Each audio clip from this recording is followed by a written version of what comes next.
Okay. And we are live. Thank you, everybody, for tuning in. We are going to start the show. Viewer discretion advised. Bad vibrations? Not suitable for work. Son of a bitch. Warning. If you are highly sensitive, overly emotional, or easily triggered, do us all a favor and quietly tune out. No need ruining the good time of others simply because you are a beta or a bitch.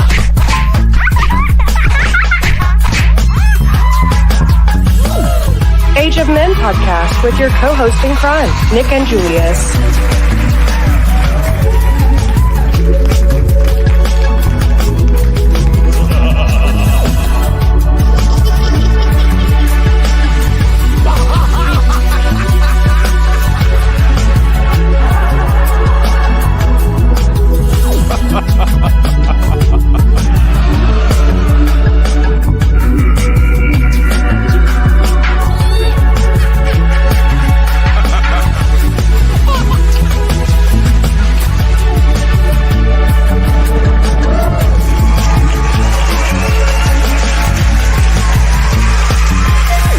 Initiate launch sequence.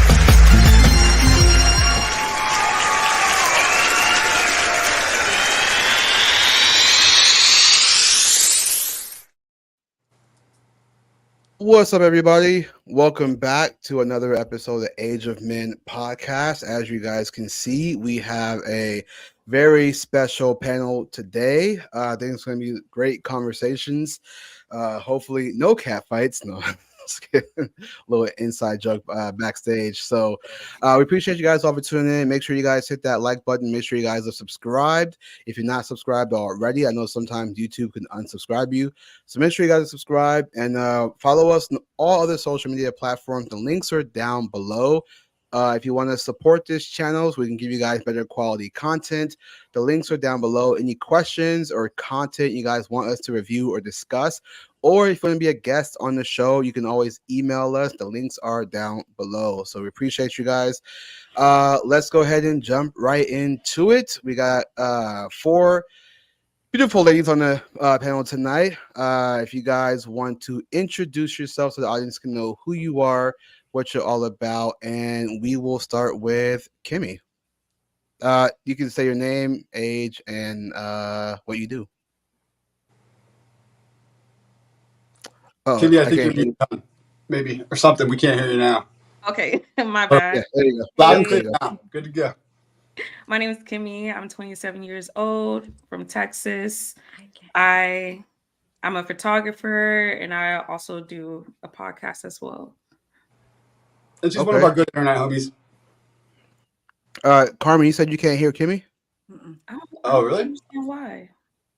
Can everybody hear Kimmy? Everybody hears Kimmy. Maybe. Carmen, Carmen, speak for us. Carmen, can we hear you? Can you hear me? Yes. Unfortunately, you'll not be able to hear Kimmy for right now unless you can resolve it somehow on your end. But we'll relay it to you. Yeah, try exiting out and come back in. Maybe the old reset will do it. Yeah. Kimmy or for me? For everybody else, I think. But you just can't hear Kimmy. Kimmy, can you hear Carmen? Yeah. And we all hear Kimmy and Carmen, right? Weird. How about Megan? Yes. Megan, I haven't heard you speak. Yeah, Hi. Megan can hear you. Latinate, can you hear? Megan, say something. Here, but just leave and come back real quick and see if that helps. Hold on. I want to make sure everybody. Megan, say something real quick so that Carmen can hear you. Hi. But you can't hear Kimmy, so we got to resolve that. Just leave and come back real quick. Yeah. Exit out and then come right back in, and that should work. The reset. I didn't hear Megan either. Okay. Leave and come back. Then it's an issue on your end. Yeah. I can hear them. All right. That should hopefully help it. So we're hosting the Age of Women tonight, as Dank Bud so brilliantly put. We're going to start off the show allowing this lovely panel of ladies to give us their biggest criticisms or critiques of the Red Pill Movement podcasts. And maybe even if they want to go to men in general. Before we get to that, though, generalize men in a negative light. Oh, no, watch out.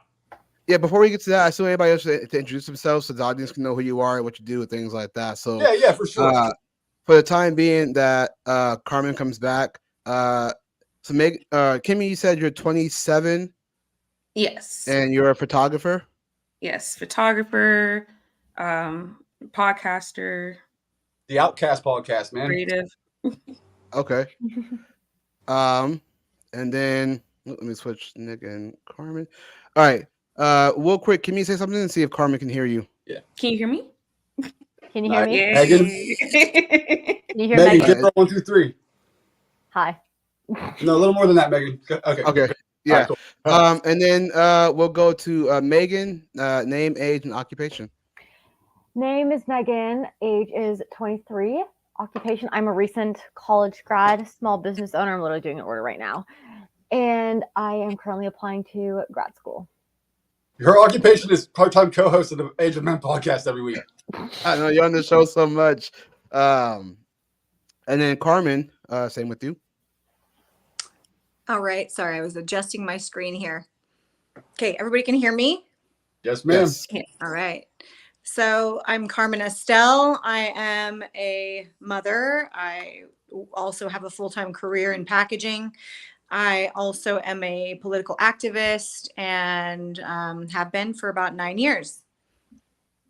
Right on. Right on. And I'm older than all of you. I've been following her for a long time. It's a little bit of a like a celebrity thing for me to be on this panel with her. I didn't know it was happening until like 5 minutes before the show, so it's like pretty dope. Nice. Megan, you say you're 23? Yeah, just turned 23. Okay. And then Carmen, how old you said you was? 48. She didn't, Julius. Wait, You didn't You are not. Julius like, I'm not letting that go. Amazing. Yes. No, you're not 48. I'm 48. This is How my old are you? face. I was There's no sooner think you were filters on this 24, half thing. that than This is 48. me. No, so See, hold What's on it a like second. being one of Hold God's on. faithful? My mind just got blown. I knew She's that you were great like to late see. 30s, like early 40s. I didn't know you were. No, you're not. Let's just pretend I'm like not. I said. I'm not simping. I'm just No, trying you to do look be stunned. clear. Julius, would you bet? Would you have bet that I'm she's not closer? age simping. Would you bet that she was closer to 24 or 48? No, I thought you were like around my age. Yeah, I amazing. really thought you were like around Like my I said, age. 38. Let's just go with 38. We'll leave it at that. It's fine. Well, I want the truth, but I just thought you were. No, I honestly thought that you were like around my age. I didn't know you're not 48. Come on. I am. I'm Puerto Rican. We don't age. Oh, same. Look at Dang. J-Lo. Look at J-Lo. She's like 100 and she looks like. Her ass don't quit. That's for sure. That ass don't cream. quit. Oprah's aging I'm cream really comes in joking. handy. I'm joking. She's only a few years older than me, actually, so I can't really talk, you know. Yeah, that aging cream is amazing. up and out. Latinay, you too as well. Name, or not your name, but you know your whatever you want. Name, age, and occupation. You want to say Latinay? That's fine too. Your alias. Yeah, your alias and age and occupation. Latinay, are you there? Yeah, but I told you beforehand I didn't want to divulge any of that information. Just say your favorite snack at 12 in the morning on a Saturday night. No, that's totally fine. Is it fair to say Latinay? What I do online that I will tell you about is that I like to make conversations happen, and I like to get as much information as possible. So does that make me an activist? Yeah, I mean, I think if you're going down to your capital, you're calling your legislators, and yeah, I think that would make you an activist. If you're pushing back against something to not get passed. I go to the city council, the school board meetings, stuff like that. Okay, yeah, then yeah, you'll be an activist for sure. Whatchamacallit? Okay. Here, like, I'm just curious, just to kind of get a feel for the room. Is everybody here like on the more conservative side, or libertarian, or liberal, or like where does everybody fall, or does that matter? I mean, I'm kind of no, that's actually great. That's a great question. Carmen, since you asked, we'll start with you. Where do you lean? Definitely conservative. Okay. Kimmy? I honestly don't do too much with labels, but I think some people will say I'm leaning towards conservative. Okay. Megan? I think my recent post on Instagram gives that away. Well, the audience doesn't know, so For the audience that Yeah, Yeah, they don't can see know. it right now, I Megan. You're lean killing very, us. I lean very conservative. Yes. Okay. Latin. Yeah, I'm not really too much into the labels, but I am pro Constitution. Damn, these Okay. women are all based. They're almost as based as me. We just got to get them to anarchy. This guy. Kind of That is okay with hilarious. anarchy too sometimes. Nice. It's better than government. I'll tell you that. No. I'm more of a tar and feather kind of guy. No, just, Hey, you can probably get away with that in anarchy, I would imagine. YouTube's like cancel that page now. Susan's in the background like cancel that YouTube. Cool. Okay, Let's get into the so criticisms of podcasts and stuff. I'm curious to hear where the ladies go with this because we're yeah. So to get the audience, yeah. Let the you know, audience know like why we're doing it. Julius, you're the man. yeah. So we were talking backstage, and Nick had an interesting question that we want to pose to the ladies, asking them what do they think about the podcast that you see, and quite frankly, there's a lot of podcasts out there. Some will say red pill, some will say manosphere, but there's really only two that people kind of bring up the most, only because they're the most popular right now. It used to be Pearly Things, but I think she stopped doing it. She does content, but now she stopped doing the long forms. I think I don't know if she does anymore, but nonetheless, the two main ones that get talked about are whatever podcast with Brian, Fresh and Fit with Myron and Fresh. Those are the two ones that people talk about. Those videos go viral, and people have been critical of these podcasts for a very long time. They say that they're trying to make women look dumb. They bring on OnlyFans girls and yada yada yada. The thumbnails are always very sexual, things like that. So how much do you guys are you guys familiar with the Red Pill podcast, ladies? Are you guys know like whatever podcast and Fresh and Fit? Yeah, I haven't listened. I'm familiar with just the red pill movement in general, but I haven't listened to any of those podcasts in particular. Okay. So with the Red Pill movement, what is you guys thoughts on that? Just what you know of the Red Pill movement, all the information that you've gathered for however long you've known it for. What's you guys' thoughts on that? Kimmy, we'll start with you. And let me be clear to define red pill because that could be a lot of different things. When we're saying red pill, we're talking about the pro men, which can often come across as anti women kind of sentiments podcasts, or just in society itself. So pro men. Yeah. So I yeah. So agree. yeah. So your thoughts, Kimmy, on the Red Pill movement, if you will. I don't think choosing the red pill is anything wrong with it, but I think there is this stigma that it is just a man only space when it's honestly not like that. I think there's certain voices that are louder than others that are making the red pill ideology look bad, but that's where you kind of differentiate people's subjective opinions. When I don't think you really should have a subjective opinion when it comes to red pill, but it shouldn't be a men versus women thing. It should definitely be all of us coming together to improve society. Okay. I think Interesting. me and Joyce are both distracted laughing at menism comment from Dank Buds in the comments. Nice. No. I was actually listening. I actually understand what you mean, Kimmy. The fact that you think that there should be voices within those spaces, which a lot of people think that because men say things about women, it's like, what do they know? They're misogynistic and all that weird stuff. Who hurt you is always the question. Who hurt you? Megan, what's your thoughts on the Red Pill movement? From what I've seen on Andrew Tate, Megan, I know you have strong opinions about him. Well, not a man of God. Yeah, not to extrapolate, but just your overall thoughts on the Red Pill. If you want to include Andrew Tate, go ahead. But what's your thoughts on the Red Pill Andrew movement? Tate, not a man of God. There are no fruits of the spirit in him. But overall, from what I've seen, I feel like part of it is honestly staged. Some of it seems a little too, crazy and stuff. Featuring, I don't know what the person's name is, but this lady's been, I don't even know if it's a real lady. Not gonna lie, obese and stuff. I don't know. I can't use the right words for it, but if you show me her, I'll know exactly who it is. Yeah, Super and fast. it's like always on, and like people like her, and it all seems so superficial. I feel like a lot of it is staged just to like get attention because they know that's gonna, grab people's attention immediately.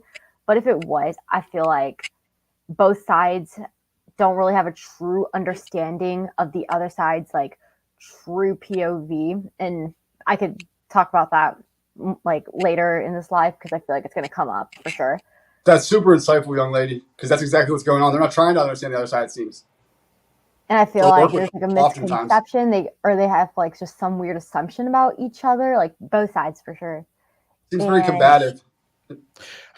Well, real quick. Let me just speak on that. I actually have pushback against that, but I won't give my take until I get all you guys' take on it. But I actually got very strong pushback only because I do the work. I watch all the podcasts I can watch on both sides, whether it's whatever, Fresh and Fit, Unfiltered, Purple Pill, other ones that fall in line underneath that. I even watch women podcasts. I watch feminist podcasts, but I watch them all. And I spend hours watching it.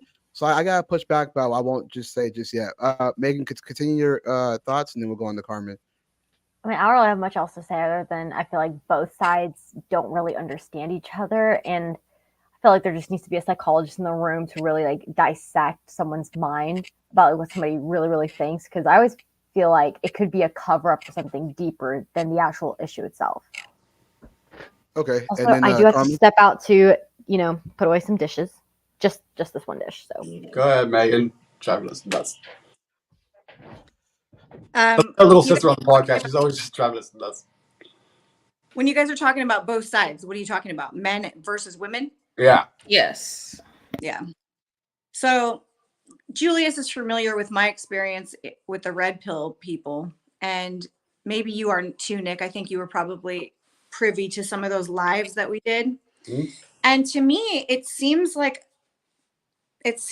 a victimization of men, and they consider themselves or declare that they're alphas, but then they behave like victims, and it doesn't seem productive at all. Like I was telling them before, it seems like so counterproductive. It's like they point fingers at women, and they want to blame women for a lot of the things that have happened in their lives. They want to blame women for the way society is. They want to blame women for them being single. They want to blame women for, if they have too many bodies, like heaven forbid you date a girl who's had sex before, right? So, but then you're encouraged to have all these bodies, but you're trying to find a virgin, and the math just ain't mathing. That's where the rubber hits the road a little weird, almost contradictory, right? Yeah. So like you're encouraged to like rack up all these bodies and rack up all this experience for what? For what? If you're a true conservative or alpha, I don't know if most red pills consider themselves conservatives, but they claim to. If you're a true conservative, your goal is to be with one woman, not 100 women. And you don't need to be the best in bed because that doesn't matter. Your sexual experience and how you are in bed is way down the line as far as like what makes a relationship work and what's going to make society work and what's going to make a family work. How you are in bed is not going to make your relationship work. And if that's all your relationship is, then that's fine. You don't need to be married. You can just have sex with whoever and have great sex. But they claim to like want to have families and want to have like be examples and be alpha and lead everybody into like the promised land or whatever. But the way that they're doing it is completely destructive. So I just, and maybe I'm generalizing, which I know I'm generalizing because I've had for the sake of conversation. Yeah, we're doing that on this show, people. If it offends you, too bad. I'm generalizing, but I'm generalizing based on my experience. And that's been my experience with those people. And it just seems like, it seems completely counterproductive. And it seems like they're not creating men who are actually alphas and who are actually fit and capable of leading society to where it needs to go. Because society's fallen hard. And if we're going to get it back, we need to start behaving in a much better manner than just racking up bodies and then finding myself a virgin. Like that's not what it's all about, And like, yes, being fit and like working on your career and stuff like that. Like, of course, like those things are great. You're supposed to treat your body as a temple. So do it. But you don't need to also be destructive while trying to be constructive. Like they're doing two opposite things at the same time. They're trying to be constructive and claim that they're being constructive, but then they're being very destructive. They're making hoes while they're complaining about them while they want virgins. It's like, well, Yeah. bro, you're making hoes. Stop doing that if you want virgins. Yeah. Yeah. They're like creating a bunch of hoes, but then they're like, oh, no. That's not for me. But then it's ultimate shit. They're like, they're hoes. We don't want them. It's like, well, don't make them then. Yeah. And then they've been very demeaning to women. They're very demeaning to mothers who have been divorced. You know, they're very demeaning to all kinds of different groups of people, especially women, which, you know, fine, whatever. If you want to think that way, that's fine. But how is that actually being an alpha? That's not being an alpha. Being an alpha is being able to destroy someone, but not doing it. It's not encouraging love for women. That doesn't seem to do that very often. Right. They care more about how they're perceived by masses of women. It's more of a image, a status. Like if you appear this way, you're going to get this attention from multiple women instead of none of that should matter. Only like one person in your small circle of people that you care about should be the ones that judge your character, because none of these people don't really know you. They just see what's on the outside, the facade. It really builds terrible relationships. They're not genuine anymore because we care about materialistic shit and, you know, who's having sex with who. And I guess people say from the feminist side that they promote the same thing too, I say dehumanizing us, because now we're starting to not care about each other anymore. Wow, yeah, let's let Tina get in here before Julius ends up coming at all you ladies hard. I know he's just sitting over there patiently waiting for it. So let's let her get in. And Julius, hold off before you assassinate. Yeah, everybody. no, I'm not. Yeah, I'm not gonna push back to where I'm like trying to gotchas. I'm gonna play both sides because again, I watch these content. The only content I think I don't watch as much is Rollo Tomasi. But I understand some of his philosophies, but I watch these podcasts. That's why I'm just listening to what you guys are saying about it versus what I see. That's the argument I'm gonna come from. Latin A, what are your thoughts on the Red Pill movement? Or do you watch any Red Pill movement? Do you know what it is? I've looked into it and I think it seems ridiculous. I agreed with a lot of what Carmen said, that it well, and also what Laughing Dog said in the comments too about like why are they trying to teach the guys to be like slut makers, as Jesse Lee Peterson says, you know, and they seem very anti-American, and I really don't like how they came out with these like psyop type things, like Andrew Tate without a shirt on his podcast. Like that seemed totally like, you know, rainbowish. Okay. He said Rainbow Mafia ops for the Rainbow Mafia. Yeah. Are you suggesting that Tate might be a little He is. No, not that he might be, but that he was fishing for men to simp for him. I gotta ask about that. What do you mean? I'm intrigued. He's sending men to simp for him like with other women, or what are you saying? No. Like he wants men to worship him. Hot take. Whoa, that's crazy. Yeah, that's pretty close to gay. Yes, that's like really look at my body, look at my muscles, look how strong and powerful a man I am. I'm you must come and worship me and be my minions, you know, kind of like that. You Megan's best friend with that line, by the way, that accusation against Tate. I don't know. He just tries to present himself a certain way, and just like a short comment to what I was already saying about it. Another thing is, I feel like they lack a lot of, even though obviously not everybody's, you know, religious, but it just proves like what happens when no one really has God in them. Like, well, he claims to be a Muslim and he's all into like that now. So he claims to be into religion, but I don't know. I mean, I've evaluated like his character and his like morals, and I feel like I know what a true like man of God like would be, and he's not one of them, and neither are the people like on this, you know, on the podcasts. Not on this one. I like the people on this podcast. Nice. Just out of curiosity, Megan, what is a true man of God? I mean, it was his Bible, like somebody who's selfless. Like if I was looking for a husband, like somebody who is selfless, somebody like obviously like what you said about like a true alpha, like who has the power to do certain things but doesn't. Like somebody like who puts his family first, whatever decision like he makes, it's because it's what's best for the family, not just what's good for himself. Somebody who, you know, loves God above all and wants everyone in his family to, you know, to come to know him. Somebody who like doesn't abuse his power by saying like, oh, I'm going to get this, or I'm going to spend my money on this because this is what I want, instead of it being like, this is what's best for the whole family. And I feel like we're all going to thrive this way. Basically that kind of a mindset. Not somebody who needs to also show off to the world, you know, how strong and buff he is, Andrew Tate. But like showing how, you know, with God, like, you know, you can truly live a fulfilling life. And just if Andrew Tate showed up at your doorstep to offer to take you out, you wouldn't go out with him? No.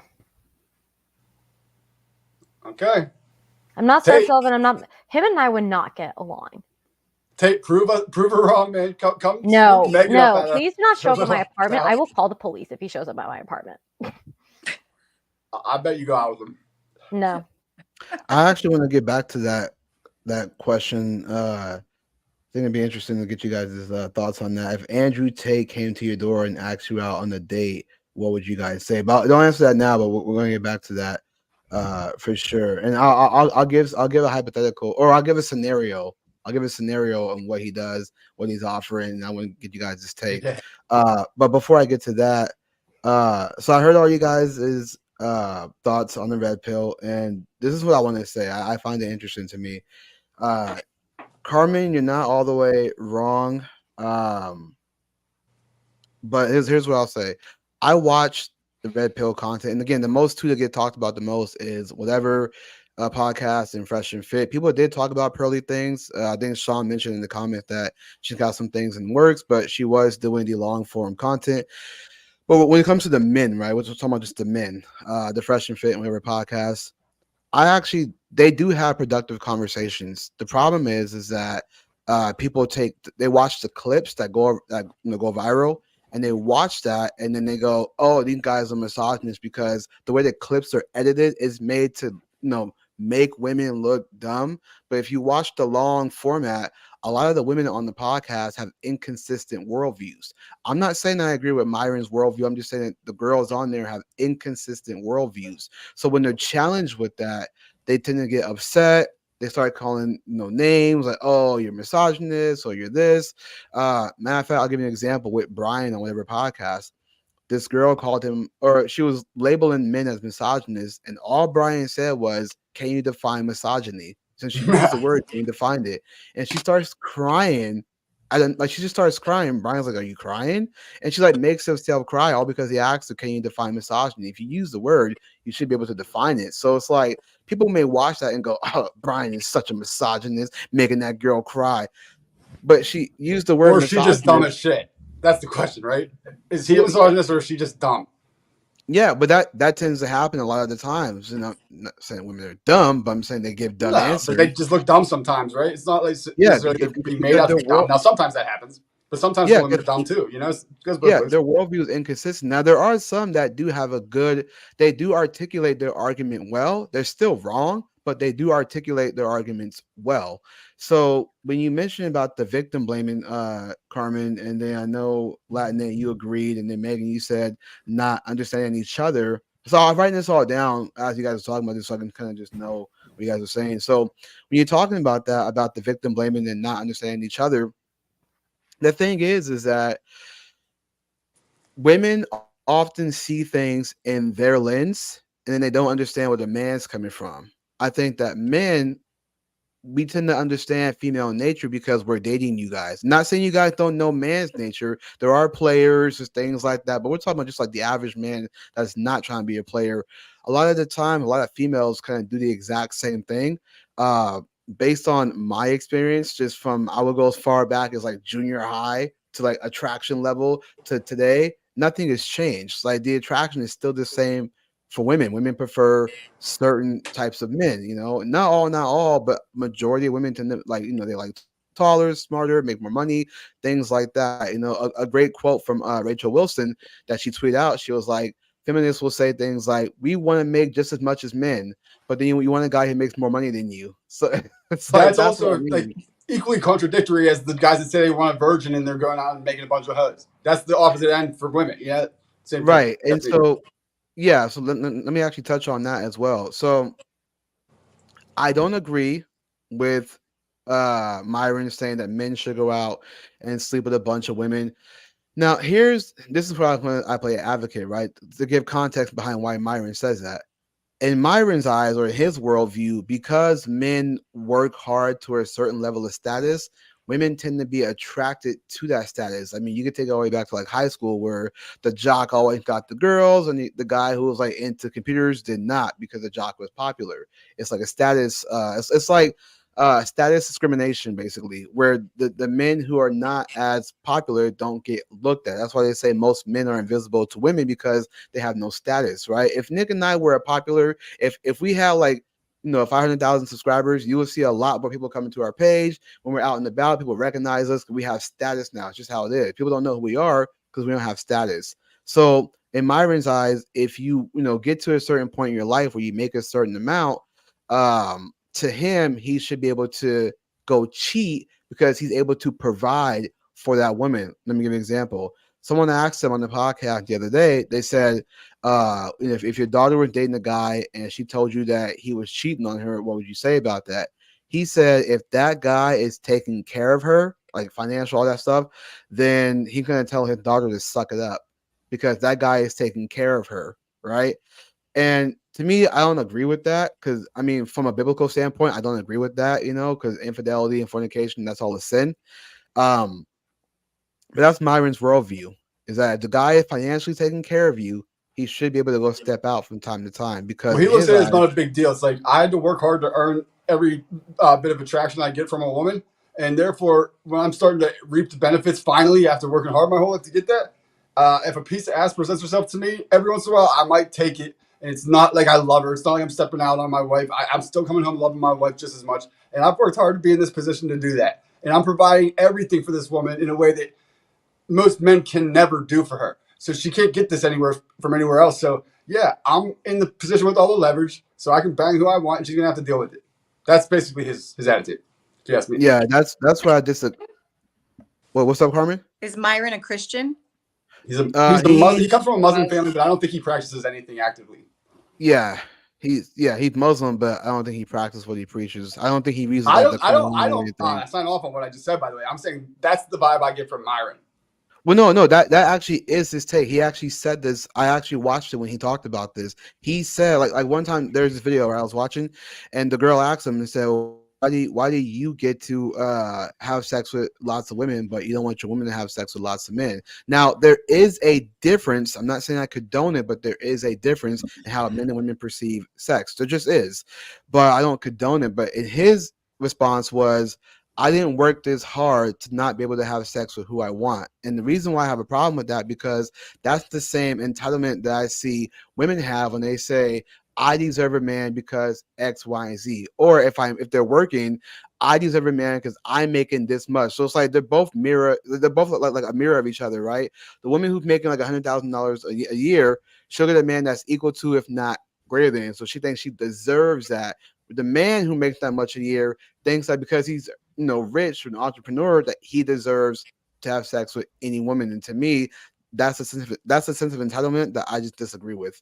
Megan's had her hand up forever. Thanks for your patience, Megan. Go ahead. Not forever. I looked like 5 minutes later and still up there. I was like, oh my God. Like that point that you just made kind of sort of like backs my statement about like how it just seems like no one really has, any sort of sense of morality in them. This is sort of like, that's why I look at some of these podcasts. I'm like, this is a product of like what happens when people do not have God. And if there's anybody like on this, podcast like who isn't religious, like that's totally fine. But from like what I believe, because I mean, Julius and I are both Christian and stuff. Like obviously, infidelity, fornication, sexual immorality, like those are what, and that's especially like one of the 7 deadly sins and like one of the top 10 sins from the 10 commandments. Thou shalt not like commit adultery. And that goes like both ways, men and women. I mean, because somebody was even saying like how it's different for men and women. Like last time I checked, the 10 commandments did not say men or women shall not commit adultery, but men can do it all the time and all that stuff. And I feel like we just sort of lost a sense of what marriage like actually, like love marriage like actually truly is. Well, also too, I want to point out, let's not forget too that, and I'm not excusing this, but you gotta understand the worldview.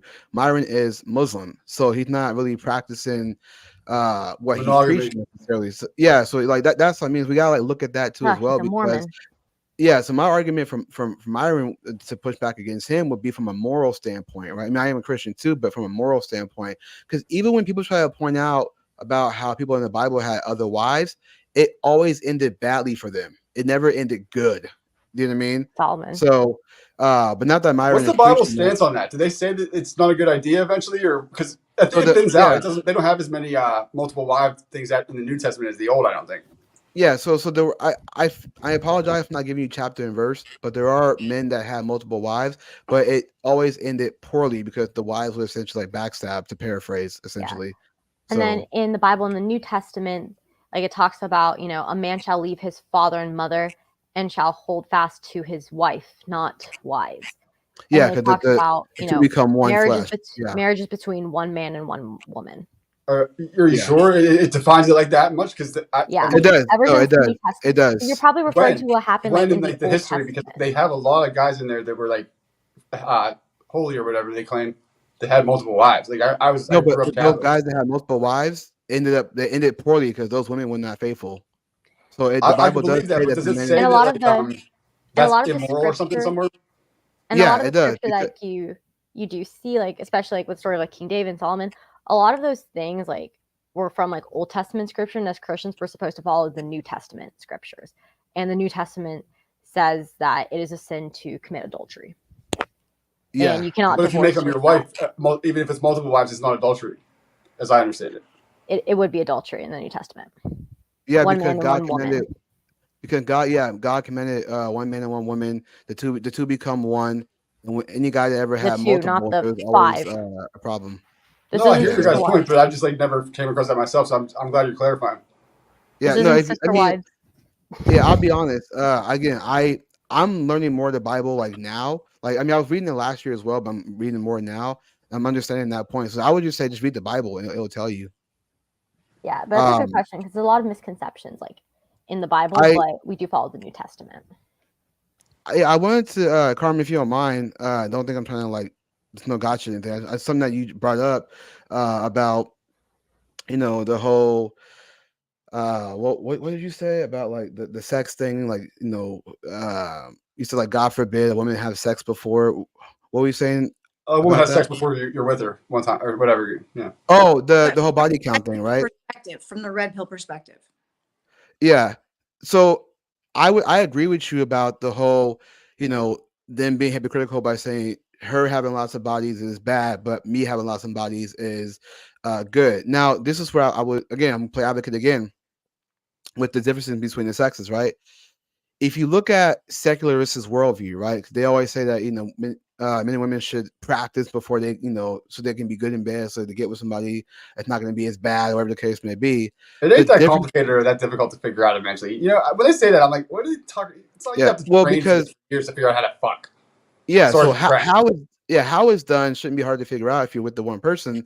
But the reason why that they make that distinction of I get to do this with X, Y, and Z and you can't is because oftentimes those who are non-Christians, when men have sex with women, I'm not saying a lot of them, but when they do have experience with women, oftentimes other women will actually be attracted to that because that man has experience, and it makes them wonder what made him so special. So usually even from women, men tend to get praised for having multiple women, whereas women get looked down upon for having multiple men. I'll give you an example.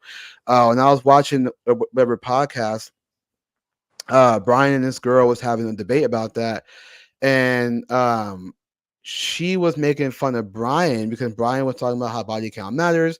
And I forget exactly what he said, but it got to a point where she said, "Oh, how many did you have? 2?" And Brian's like, hold on, stop right there. He was like, you just shame me for having less bodies. So that goes to show that men who have, women who have opposite for men and women. Yeah. Women want to, it's called pre-selection bias, dude. This is a psychological, it's well established. women find men with wedding rings more attractive because it shows that other women have hitched their wagon to him for survival. It's nature. Like, so in their subconscious, it's like, all right, well, other women have signed off on him and they find like that he could like provide for them or protect or whatever.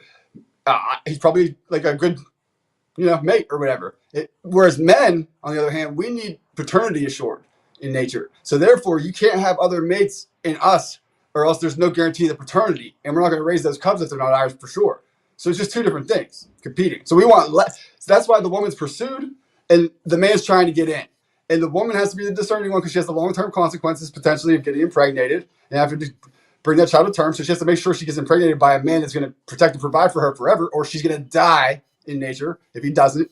And the man, if she doesn't screen properly, could literally get her pregnant and fucking run away that night and have no consequences. So it's just two different things. The men are trying to get in, and it takes a lot to earn the right to get in, and the women are trying to find the best candidate to let in. Yeah. Also, Excuse too, me? to that point, what's up, Latin? I think that's a terrible generalization. I kind of think we've been propagandized to believe that women are attracted to men with wedding rings. That sounds No, ridiculous. it's No, that's- psychologically established. I mean, Yeah, That is just that's natural. ridiculous. I'm just saying.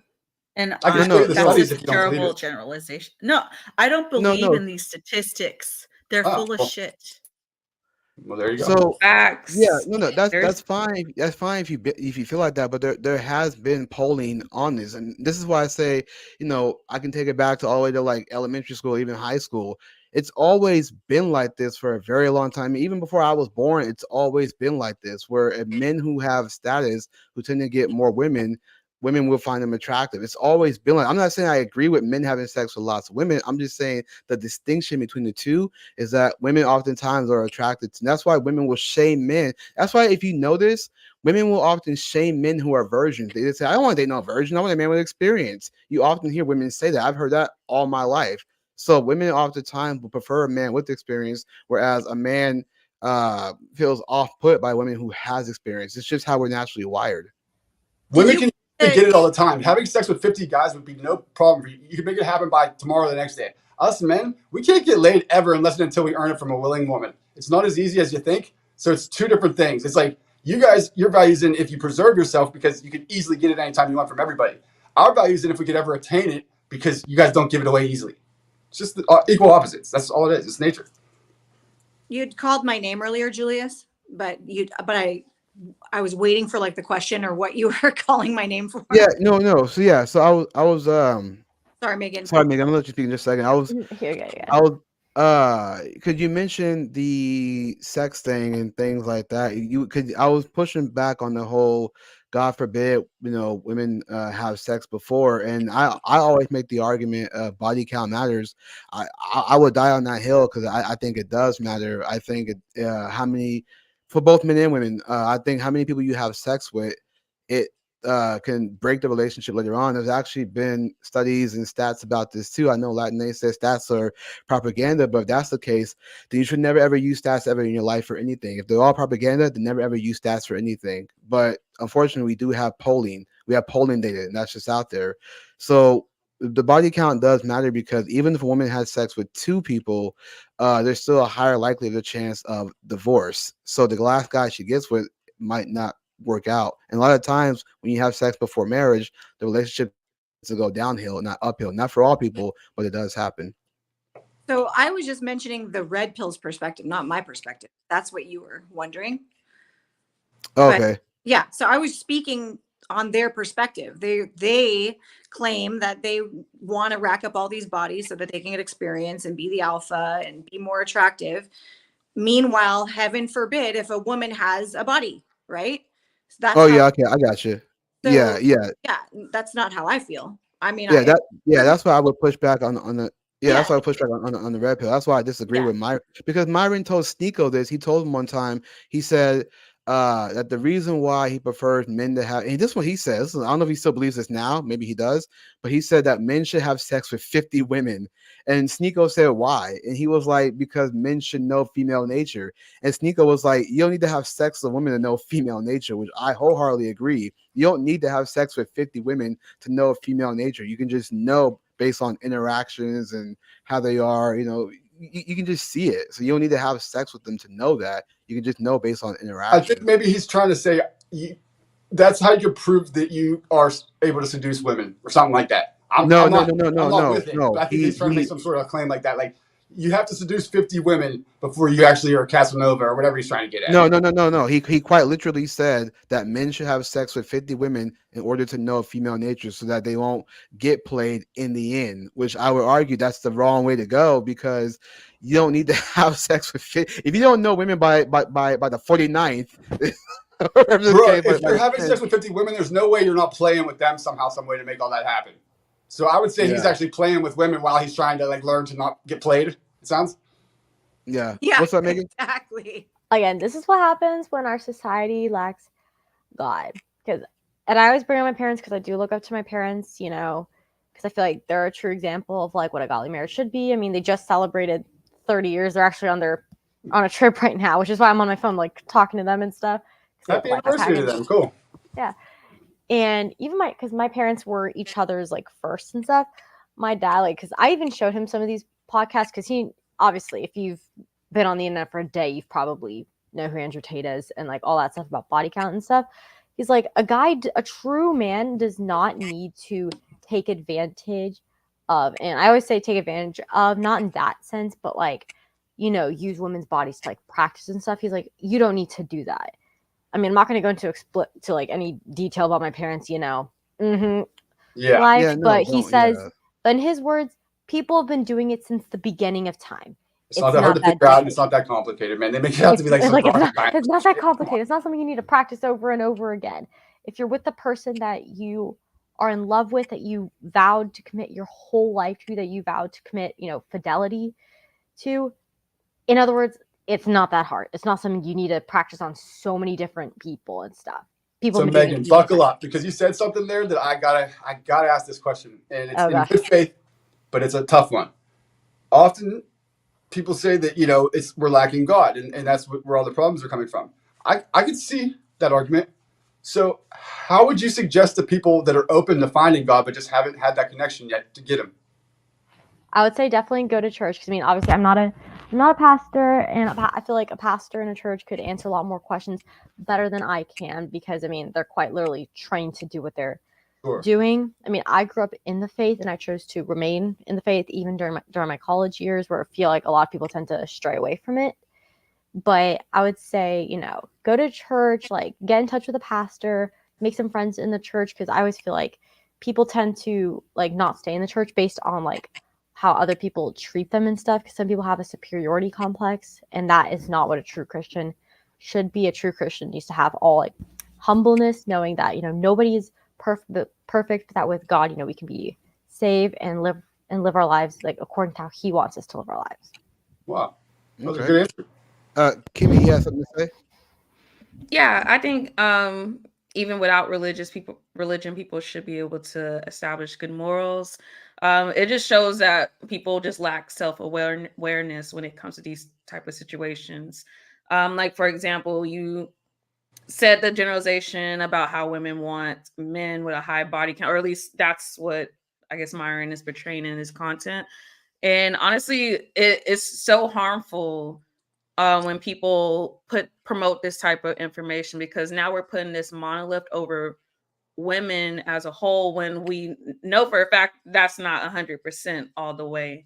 So now the good women, like women on this panel, and good men, they're being instilled with this stigma against the other gender. So now it's making it harder for people to establish those healthy relationships and healthy dialogues between each other, because now we have just all these stereotypes. We see what it does to people when we have these stereotypes against different races. Now we look at them a certain way. So why can't we see it in the same concept?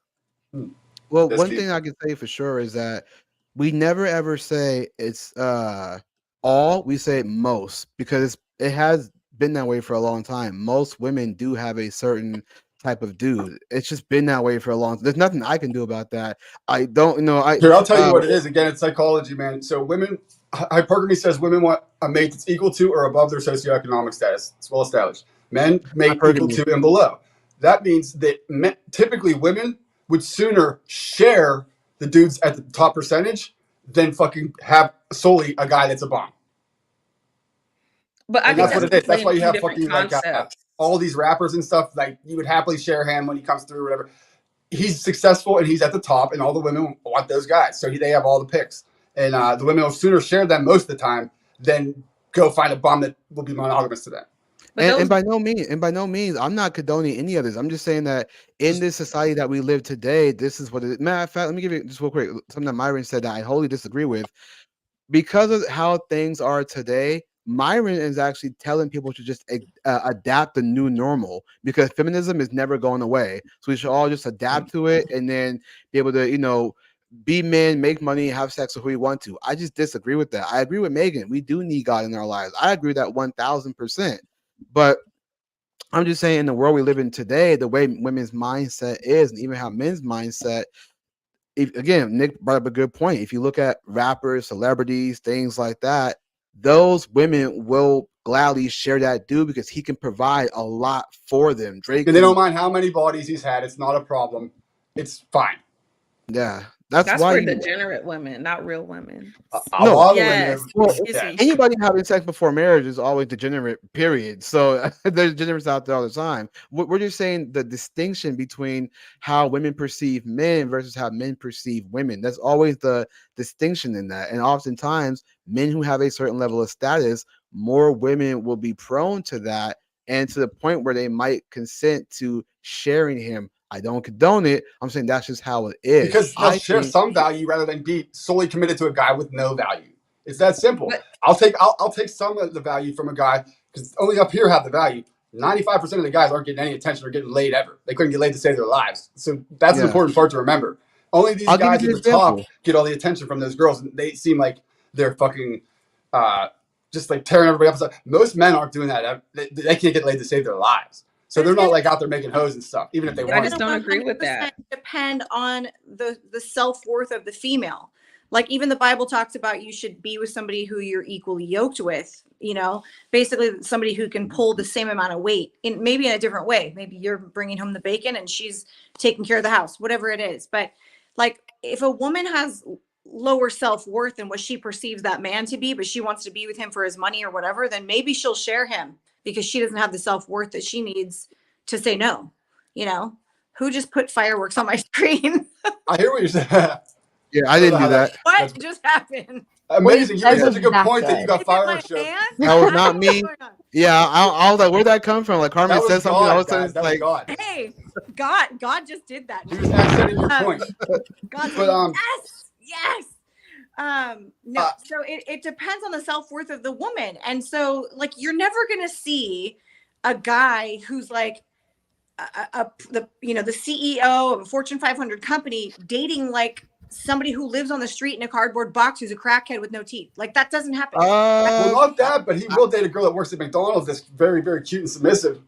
Okay, yeah. So if he lacks self-worth or if he doesn't perceive that person as like being equally yoked, then he must lack the self-worth. Like no, she's submissive and young and beautiful and trainable and agreeable, and I'll just take that. I don't need the money or age. That's kind of I think that. I'll give you a good example. I'm gonna give you a good example. But what type of man who, if he's a CEO of a Fortune 500 company, is going to choose a young girl who works at McDonald's for his wife with just those two factors alone? What type of man would actually do that? Well, because he's looking for qualities in a good mother. He's not worried about how much she makes or anything like that because he's got that taken care of. McDonald's does not make you a good mother. So no. But I'm saying let's answer that question again. He easily could be working at McDonald's and have all the traits to be a great mother. No, but all you know about her, if all you know about her is she works at McDonald's, and all you know about him is that he's the successful CEO of a Fortune 500 company, why would he choose somebody young that just works at McDonald's and that's her life experience? Why? Because he's looking for nurturing traits and a potential mate to be the mother of his kids. People at McDonald's are not nurturing. As long as she has those nurturing, submissive traits, that's all he's looking for. So if she works at McDonald's or wherever, that's fine. No, but hold on, guys, hold up. Make that argument if she was a preschool teacher or a kindergarten teacher or hold on a second. Hold on a second. Everybody stop. Take a breather. Hold on. So I get both of you guys. I get what you're saying, Carmen. I get what you're saying because you're saying like, oh, her working at McDonald's doesn't mean she's a good mother. Nick, what you're saying is that the guy is more likely, not more likely, but the guy will choose a girl at McDonald's because she has certain traits about her. Let me give you guys an example real quick. Now this was a meme, but it's very true. There's a meme where it show. So I'm laughing at this meme because this meme was funny. But it was a black dude and it was a black woman, right? They both worked at McDonald's. Man, this gonna make me laugh now. But it was a black dude working at McDonald's and a black woman, right? With the black dude, it said it was like broke and something else. And then with the black girl, it says strong and independent. So it's like if she had a job at McDonald's, she's strong and independent. But if he's working at McDonald's, he's broke, right? Because that's the perception people see it as. That's why I said my distinction, my position is that it's the way that women and men look at each other. So women have hypergamy where they do on a date equal to, if not greater than. And I'll give you an example. Phyllis Schlafly, look her up, great woman. She talks about this, right? When she was talking about the medium income household, because the interviewer was asking her if the medium income household is at 20, or if it's people making 26,000 a year, how can they live off that, right? And she was saying that that's what organizations like the ERA was trying to do with women, was trying to put them in the workforce. And what happens is that women tend to earn a certain amount of money. Their dating pool becomes smaller because they're looking for men who earn just as much, if not more, right? Because they're looking to date up, whereas men would tend to date down. That's why on dating apps, a lot of women don't swipe right to any guy. They only swipe right to a certain percent of men who have a certain status about them. Men are constantly swiping right because they'll stick their corn dog in anything, right? That's just how they are. So it's not right to do. I don't condone it, but I'm saying that's how it is. Women do not swipe right on a lot of men because they're only looking for certain types of men. I'm not saying any of it is right. I'm just showing the distinction between the two. I want to clarify what I'm saying because I don't know if I've been very clear. I'm not saying that like he's going looking for women at McDonald's expecting that because she works at McDonald's that's going to be a good fucking mate for him. I'm just saying she could happen to work at McDonald's and that's not a disqualifier. She could, as long as she's submissive and has traits to be a good mother and whatnot, he's not worried about anything else but that because he's providing enough that he doesn't have to worry about her income and stuff. He's looking for a stay-at-home mom or whatever. So she could very well work at McDonald's. It's not a problem. Whereas women would never go for a guy working at McDonald's, and I don't blame them because you want a man that's like a provider and a protector and all that, a provisioner. So like she can't do that if she's working at McDonald's, especially if he has no ambition to get out of there. But yeah, men and women are just looking for two different things from each other. Yeah. Well, I think it's unfair to say men they don't have certain standards. If it's not, they're looking for a woman to make a certain income, they're looking for them to make up with it in looks and probably their right, body standards, weight. exactly. Like There's different looks and submissiveness and agreeableness and complementariness and nurturing. That's what we're looking for. Also, too, I gotta point this out. Megan, I'm get to you real quick. I gotta point this out. There, if you go on Pew Research Study Center, I think it is Pew Research Study or Pew Research Center. They show this polling of what men value in women versus what women value in men. Women tend to look for financial. For men, first was like honesty, but second below was like financial. Whereas men, it was like physical. So men and women do perceive each other differently. Men look at physical, women look at the financial because they want to be secure. And that's just, I hate to say it, but that's just how it is. We view each other differently. But look, if the man you want is taking care of himself in a way that he could eventually provide and protect for you, he's not worried about your income because he's already taken care of you, himself, and others. So that's not a factor to him. In fact, it could be a negative to him if it takes away from the things he is looking for, which is her to be the best possible mother and wife to me that she can be to our family. That's what I need, those traits. I don't need her income or her career or anything like that. And if it starts to get in the way of those other things, being a mother and whatnot, it's actually a net negative. It's a detriment. So you got a man right here. Agree. Got to be attractive physically somehow. That's what men are attracted to. Men look at the physical, women look at the financial. Well, I can't see the comments, by the way. I was trying to figure out how to see the comments while everybody's talking, but I can only see them if I like swipe out of my screen because I'm on my phone. But so are they not on the side of the phone, on the right side by chance? No. Okay, yeah. I'll try to pull up the comments. Well, somebody did say this, Carmen. It's just, I didn't. Somebody just said this just now. This guy Flavor. He said, "I'm just glad Carmen isn't wearing the Lexit hat." Ah, Me too. there you go. So you guys agree on something. That's cool. Me. Um, May I? Yeah, yeah, go ahead. Go ahead, Latina. absolutely. So where are you getting this information from, Julius? Because it sounds ridiculous. Also, I think I'm going to give you the honest truth that I believe. And if if it gets in your fees or whatever, if it hurts your feelings, please don't take it personally. But I'm going to say that I think a lot of people who are on dating apps must be shitty people, and I don't think you're gonna find like a really good woman on there or a really good man on there. And maybe you're just a shitty person all around, and you can't even like in real life, make friends or find people where you can meet other people. Like, why would you date somebody who you don't even know, like randomly out of like off of an app where it's best to go through like either someone like with someone who you can get like a reference from, like not just a complete stranger. Damn, Latina's coming out with the hot takes tonight. Yeah, no, I If don't. you're just a piece of shit, she said. I don't disagree with you about meeting in person. I'm not in favor of dating apps. Okay, so this is what I think we're kind of getting lost in.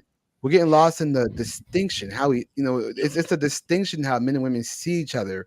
And like I said before, oftentimes, men and women look at each other differently. Whereas, and I'm gonna pull it up right now, but men do look at the physical. We're attracted to a woman and how she looks, whereas a woman is attracted to what a man has. That's why when Nick brought up earlier about celebrities, like male celebrities and things like that.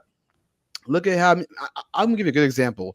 There was a post by EV Magazine just yesterday. It was a post, and she was talking about the actor Cillian Murphy, and she's like, "Oh, he's such a great guy because he has a wife and he loves her, and even though he did this sexy scene with this other woman." In the interview, she said that all he talked about was his wife. He's a perfect dude. Meanwhile, this guy's protesting in Ireland because he's Irish to advocate for abortion. Like she said that he was a family man. A family man won't go advocate for abortion, but it's because this level of status. If he wasn't an actor, will she be saying that exact same thing? That's what Nick is trying to point out about the celebrity status and things like that. When men have status, women tend to find that attractive, especially with their personality, like they're loyal to their wives and things like that. But it's because he's also a good actor. He has that status to him, right? So if he didn't have that status, would she still be talking about this guy? Probably not, because he'd just be an average dude. Don't make rules for the betas and break rules for the alphas. So let me go ahead and bring this up real quick. Let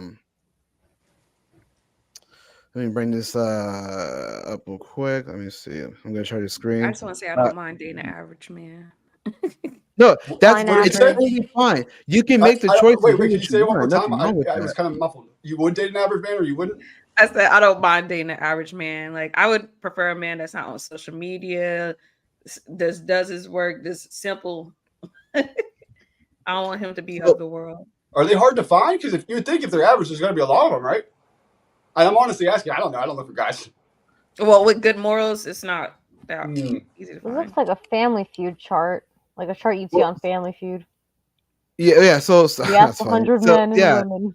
So this comes from pewresearch.org, and it says honesty tops a list of traits that people say society values in most men. Physical attractiveness, top trait for women. So if you look at the percentages, right, value most in men. This is what women value most in men, which is honesty and morality. Second behind that is professional financial success. Third behind that is ambition and leadership. Look at what men value most in women is number one is physical attractiveness. Behind that is empathy, nurturing, kindness, and behind that is intelligence. You know what I mean? And then like if you look even down below, what is it like 1, 2, 3, 4, 5, 6, 7, 8 or 7 or 8? It's like professional and financial. So we don't really care about your education or your degrees. We don't care about that because we're expected to provide for you guys. So we're not ever expecting to get any of your provisioning. Yeah, that's the bottom line. We're not ever thinking of it like that. And if it does happen to be that we have to take your provisioning and whatnot, you're not going to find us attractive for very long, I'm sure of it. And we're going to feel like it's insufficient men. Like we're supposed to take care of you guys, protect and provide. So we're not ever going into it with the idea like, okay, I'm going to be looking for a woman that could actually pitch into this. That's not the end goal for us. You might have to do that because that's the reality of the world nowadays, the economy and all that. I get it. But ideally, we want to be protecting and providing. So we're not thinking like, okay, I got to go find me a woman that's bringing like equally $50K to the table. Like, that's just not how we're looking at it. And I'll explain, after Megan goes, I'll explain equally yoked if you want. Go ahead. And then we'll Megan needs to go. Megan's gonna have a heart attack. Go ahead. You just made me remember something. That's why I was gonna piggyback off. Carmen, can I go after her? Yeah. I was just gonna piggyback off what you were saying about like equally yoked, and I do believe like social media and then dating apps, like and mostly social media does play a part in this. Like as far as like those like podcasts that we're talking about and stuff, I feel like they also paint a negative light of what dating actually, not actually is, but like what people actually look for. I feel like they romanticize and like fantasize about like, oh, this is what a man should do, and that's how the relationship should be, or this is what a woman should do, this is what we expect and stuff. But like, and this is from my personal experience, like from dating, like what I've been like asked on a date and stuff, and then just like from what I've asked like my parents stuff, because I look up to them a lot. I feel like people tend to like, and this is based on what they view from like those podcasts, that nowadays it just seems like they view like people just almost like objective, like too objective, and I'll explain it and stuff. Like an object rather than like a person or something. Is that what you're saying? Instead of like having it be like a true genuine connection with someone. Because like I was asking my dad like what were the first things you liked about my mom and stuff, and like he said, well, she talked about her being a Christian, her family and her upbringing, what were like her goals in life as far as a career and stuff, what she wanted to do with her life. And my dad said he was very impressed with my mom's character, the kind of person she was, what she wanted to do and why she wanted to do it, because she wanted to be like a school teacher. And what'd your mom want for your dad? Like, what was she looking for? What would impress her about your dad? Then we asked, funny thing, because we asked my mom that same question. She was like, well, whenever she first met my dad, he was a senior in high school and stuff, and he was before he wanted to like pursue any like sort of career and stuff, he wanted to serve some time in the military, which is what he did. And it was pretty similar but different. It was like she was very impressed with he was also a believer in God, and she was very impressed that he wanted to serve our country and all that stuff, because obviously I believe anybody. And what was their dynamic? Traditional, where like she's the stay-at-home mother, or they working 50-50, or it was more so a little bit of both. And I feel like they throw around the word like submission so much, and I asked my dad about it and stuff, because obviously he knows like the biblical context behind it, and he said that would not even like there would be no need for like there's no need for your mom to submit to me, because we're both equally yoked and we both believe in the same things and want the same. We both want the same. So you ladies don't want a leader? But that's the way he described it. The way he described it is like a lot of these things that like men say like, oh, women shouldn't do this. I'm like, a lot of these things, talk about that before you get into a relationship. It's more so coincidence. Like there's nothing my mom really has to like submit to, because they both align on everything, how they want to raise, how they wanted to raise, Julie said that out quietly. No, I'm just saying. I was inhaling. No, because I know what the Bible says. I know what because the Bible says the Bible does have commandments, right? When the Bible says it, it seems like if a man said the Bible says it, it's perceived as I'm talking down to women. But it's like I didn't write the Bible. I didn't like go to the wall and start chipping away like this. Like women it already says it. No, because I mentioned that because it says like women submit, but then also says like husbands like love your wives. But then it was just how my parents' marriage just when so they're happened. saying submit, they mean you have to submit to his leadership if you want a leader. The leader can't be overruled by the fucking first mate. That's all I'm saying. It's just more so talking about like how my parents, like how their relationship just so happens to be, because they do align on. Do you ladies want a leader, or do you want a 50-50 relationship? It's got to be one or the other. I'm hitting you with the hard question right now. Can't be both. You got to pick one. A leader. Yeah, leader. So I'm glad you said that. So this is what I want to bring up, because go ahead, Megan. Go ahead. Like they both align. I get what you're saying, they both but wanted to live. Because they talk about like, oh, well, where are you going to live? I'm like, well, they both want to live in Florida. So I get all that, Megan. Did your mom not want a leader out of your dad? Because usually women do often claim I feel like to want naturally every woman does. Right. So how can it be 50-50 if he's supposed to lead? Can't have the same two things at the same time. Well, They're they both contradictory. they both work careers. You know, they both align like religiously, politically, and like how they want us So to raise what me and my what in sisters. what way was your dad the leader then? I'll ask you like that. What did he do that was the leader? He looked out for, you know, everybody in his family. He obviously did his role, you know, providing for our family. And what's the difference that your mom didn't do that? It sounds like she did, right? Same thing. Yeah. So what's the leading? And I'm asking them genuinely because I hear this all the time from women. I've been thinking about it a lot lately. I don't know. I just don't really partnership. Then you don't want a leader, and if you want a leader, then you don't want a 50-50 partnership. And I don't think you guys realize this. Well, You're literally what's it called? Cognitive dissonance embodied. Two opposing thoughts in your head at the same time. And I don't think you guys are realizing this. You're gonna go nuts. Real quick too. It's why I brought up earlier what Rachel Wilson was talking about with feminists, when she was saying that they say I want to make just as much as a man, but then they want a man who makes more than them. So it's like the double. You can't have them both, ladies. And I'm not trying to be a dick to point this out, but that's what it is. I'm trying to word this like the best way possible. Like he didn't see my dad didn't like, you know, try to act or like try to portray himself as like a dictator, like I'm telling everybody like what to do and all that stuff. I mean, no, Megan. Yeah, no, we're not talking about a tyrant. We're talking about a benevolent male that protects and provides for the family in a way that makes sure that they're safe and secure and never have to worry about being hurt or anything. Well, he looked out for all of our well-beings. He handled a lot of things to make sure, like, you know, everything like was set in place. Like, you know, obviously like, with his job and whatnot, like he provided well for like me, my mom, and my older sister and stuff. Both my parents, you know, work jobs, and I was, oh my gosh, because I watched this Transform Wife video saying like my mom was selfish for having a career and all that stuff. I'm like, or that she tried to neglect motherly duties. I'm like, she was a very, very productive mother, in my opinion. She was very productive. So what do you guys want, 50-50 or a freaking leader? I'm hitting out. I want to get an answer from every lady. I don't think it was like 50-50. I just think like no, the way which I one do you want? What kind of relationship do you want? Hold on. Hang on. Let's go ahead and do this one by one. Real quick before you do this, Latin, you had something that you wanted to say. I wanted you to kind of just get your point real quick. You want to just? I'm sorry, I totally forgot. Oh, no worries. Okay. I'm so sorry. No, Megan, I do get the gist of what you're saying, but I want to add real quick. When you said that your mom, you know, like the fact that your dad was in the military, things like that, I would argue because that's him leading. Like he's fighting for their country, therefore he's going to lead. So it's like that's what I'm talking about. Women, they like the hierarchy of men. And all I'm trying to say that the distinction that I've been arguing the whole time, there is a distinction. Women view men a certain way, men view women a certain way too. That's why that study showed that men like a physical attractiveness. Before that, it's like nurturing. You know, like we just want peace from women, and women like us to be the leader. It's just how it is. And it's been that way for a long time. Even go far back. Again, I mentioned Phyllis Schlafly. She talked about this. She talked about women actually liking men to lead because that was the whole thing. Well, you ladies tell us, do you want a leader or do you want 50-50? You can't have them both at the same time. So what is it? Yeah, so I'm genuinely asking. You tell me. Well, please clarify that.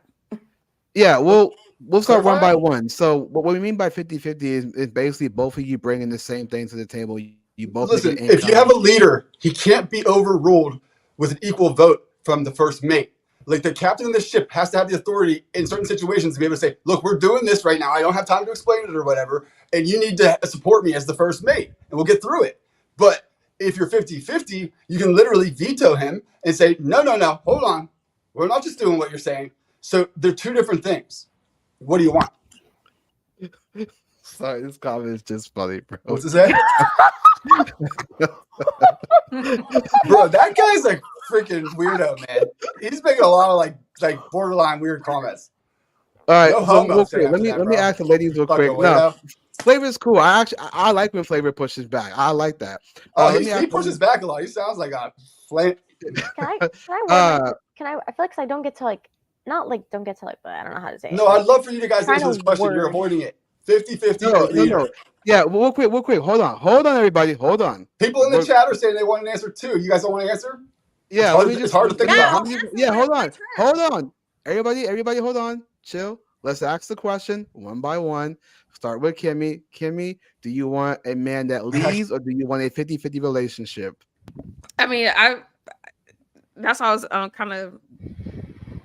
I want a leader, right. But we would be working together on certain decisions. But If he's a leader Jimmy. and I trust him and his opinions and decisions, and he would be leading the way all the way. But if I had to question what he was doing, then that's the only reason why I would step in. So But you want a little 50-50 with the leader? no, it wouldn't be 50-50. It's if the man I'm dating, if he's supposed to be like high value and alpha, I already trust his opinion. So it wouldn't be 50-50 in that case. I'll be going 50-50 with someone that isn't making logical decisions. I'm like, whoa, you're gonna put us in a certain situation. That's where I would feel like I'm stepping in 50-50. Okay, so if he's competent and capable, you would prefer to have a leader. Yeah. Okay. And then Carmen? So there's a reason why I've been single for 4 years, because it's supposed to be God, Christ, man, woman, children. That's the order. And until I can find somebody that I feel is more competent, more capable, stronger, more able, more Christ-like than me, You can't let him lead. Nobody to lead me. Right. So, but essentially, you want a man to wanting lead. that leadership. I definitely want that leadership, but honestly, in my dating pool, because I am older, it's hard to find. Well, we're suffering a beta male plague out here, so I feel for you. It's not easy to find a leader because you women are in a super, super vulnerable position in that spot. I get it. It's not easy to like submit yourself to the lead of a man. That's the most vulnerable, like, scary thing you could ever probably imagine. But this is why, and it makes me happy that Julius, you pulled up that chart of what people are looking for, and actually makes me happy to see that women are looking for something different than men, because women are looking for that stronger alpha, which means more status than her, right? And men are looking for somebody attractive and nurturing. And that's because innately they're looking for a mother for their children innately. So they're going to obviously be looking for traits that are attractive to them. And also pheromones play into that and everything else. So if you're physically attracted to the man, visually, if your pheromones are hitting right, that tells your brain, like, that's why sometimes a man is like really, really attractive to a woman that's like, maybe she's like a 5 and he's like a 10, and everybody's like, what is he doing with her? It's other things. It's pheromones. It's just other things. It's how she carries herself. It may be how she treats him, how she's soft with him, how she doesn't fight him, all that combative. The chick McDonald's. Yeah, that was the whole point about the chick McDonald's Nick was making, was that she didn't work at McDonald's, but she brings these traits, and that's why he's attracted to her. Well, my initial comparison was a CEO of a Fortune 500 company and a person who lives in a box on the street. It wasn't, the guy with the McDonald's girl, which I can understand that, but it doesn't happen that often, right? Usually, I don't think he would rule out the box on the street either. He would rescue her from that as long as she had the right traits. I'm not saying it happens often. How's he going to meet her? How's he going to meet a girl in a box? Well, yeah, it's not likely. If she's been in a box on the street, she probably has some issues, to say the least. Like, it's not likely she has the traits he needs, but it doesn't rule it out necessarily.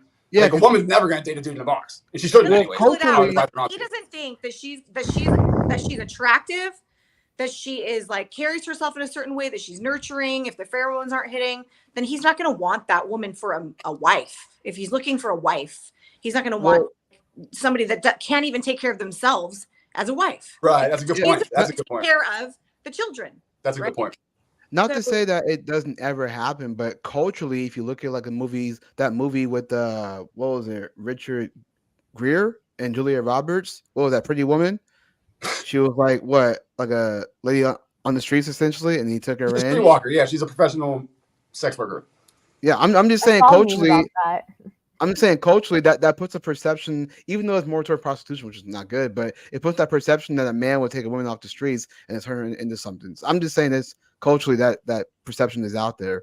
So Carmen, you Cinderella, man. The prince rescues her from like a freaking life of being a slave to her stepmom. It's the ultimate fantasy fairy tale, Disney style. Like, women are all about, and men are expected to do that, or you would like that to happen.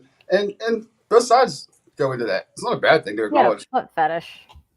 Yeah, maybe. I never thought of that. Who's saying that? That was Megan with the slip. Because it's so weird. I can hear you talking, but your mouth is like closed. I'm like, she might be freezing on you a little bit. Get a foot fetish. Yes, that's what I see. It's so weird. No, she's been working on her ventriloquist act lately, actually. Yeah. So that's the new talent, guys. You got me. So Kimmy, you said leader. Carmen, you said leader. Megan, leader or 50-50? You want? It's hard to define like which is which, because I do look up to like my parents' marriage a lot, and some people would say it's 50-50, but I don't really see it What in do like you want that though? kind of way. But how about you, do Megan? you What want? would You you want like a man to ultimately? I lead, do or do you want. I feel like part of me like really does, and my sister has this, kind of marriage too. Like I kind of do want like what they have, especially because now they just celebrated their 30th anniversary. And what do they have? A 50-50 or a leader? Yeah, well, hold I on. feel like it's Besides what they have, what do you want? Like, if you saw a guy, you wanted a guy. What does not what everybody else wants? What does Megan want? Does she want that man to lead, Well, I mean, or do you want to be just an equal to him?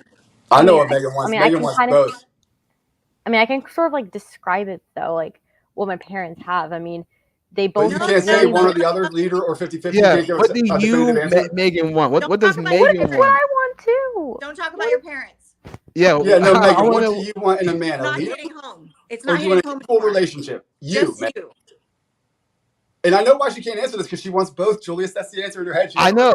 Listen, She's too people don't smart. know I this, know but you, Megan's Megan, at been on this the point. show a lot of times, and we found out over time that Megan is a secret F word.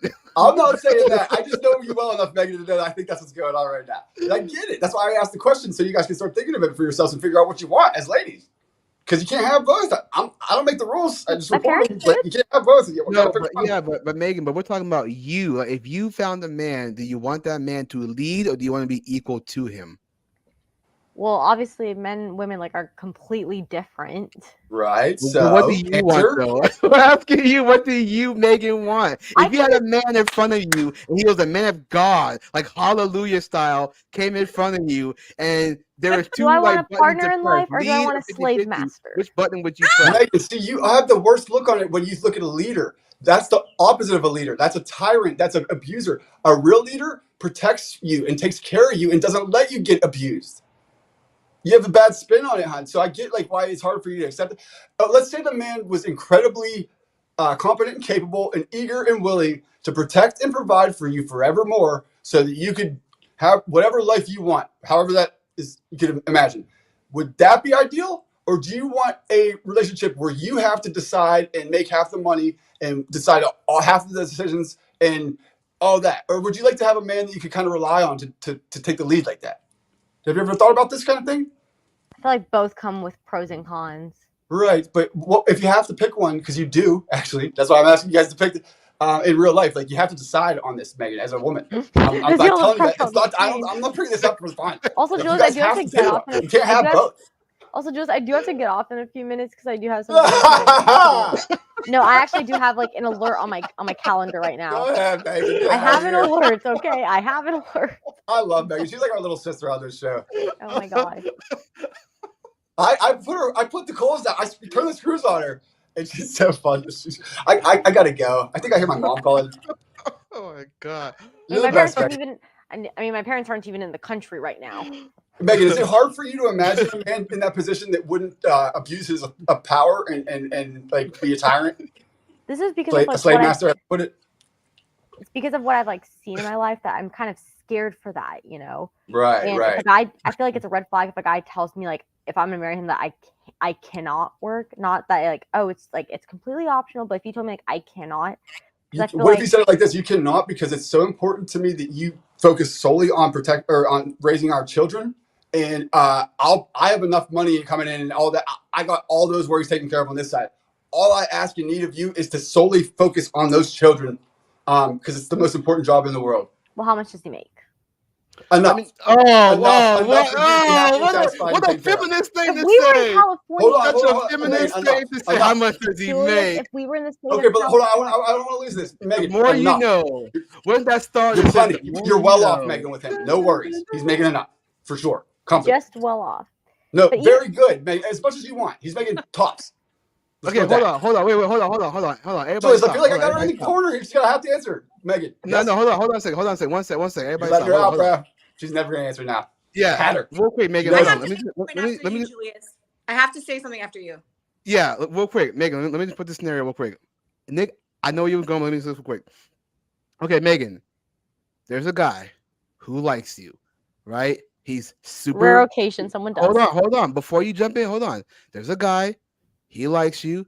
He's making a lot of money. He's a man of God. He reads the Bible. He doesn't do anything stupid. He just works, goes home, does the same thing every single day. But he's got a lot of money, but he likes you.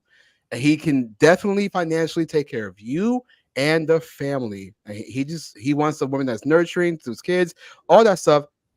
Would you want him to lead, or do you want to be equal to him? We go back to the first part. What's equal to him?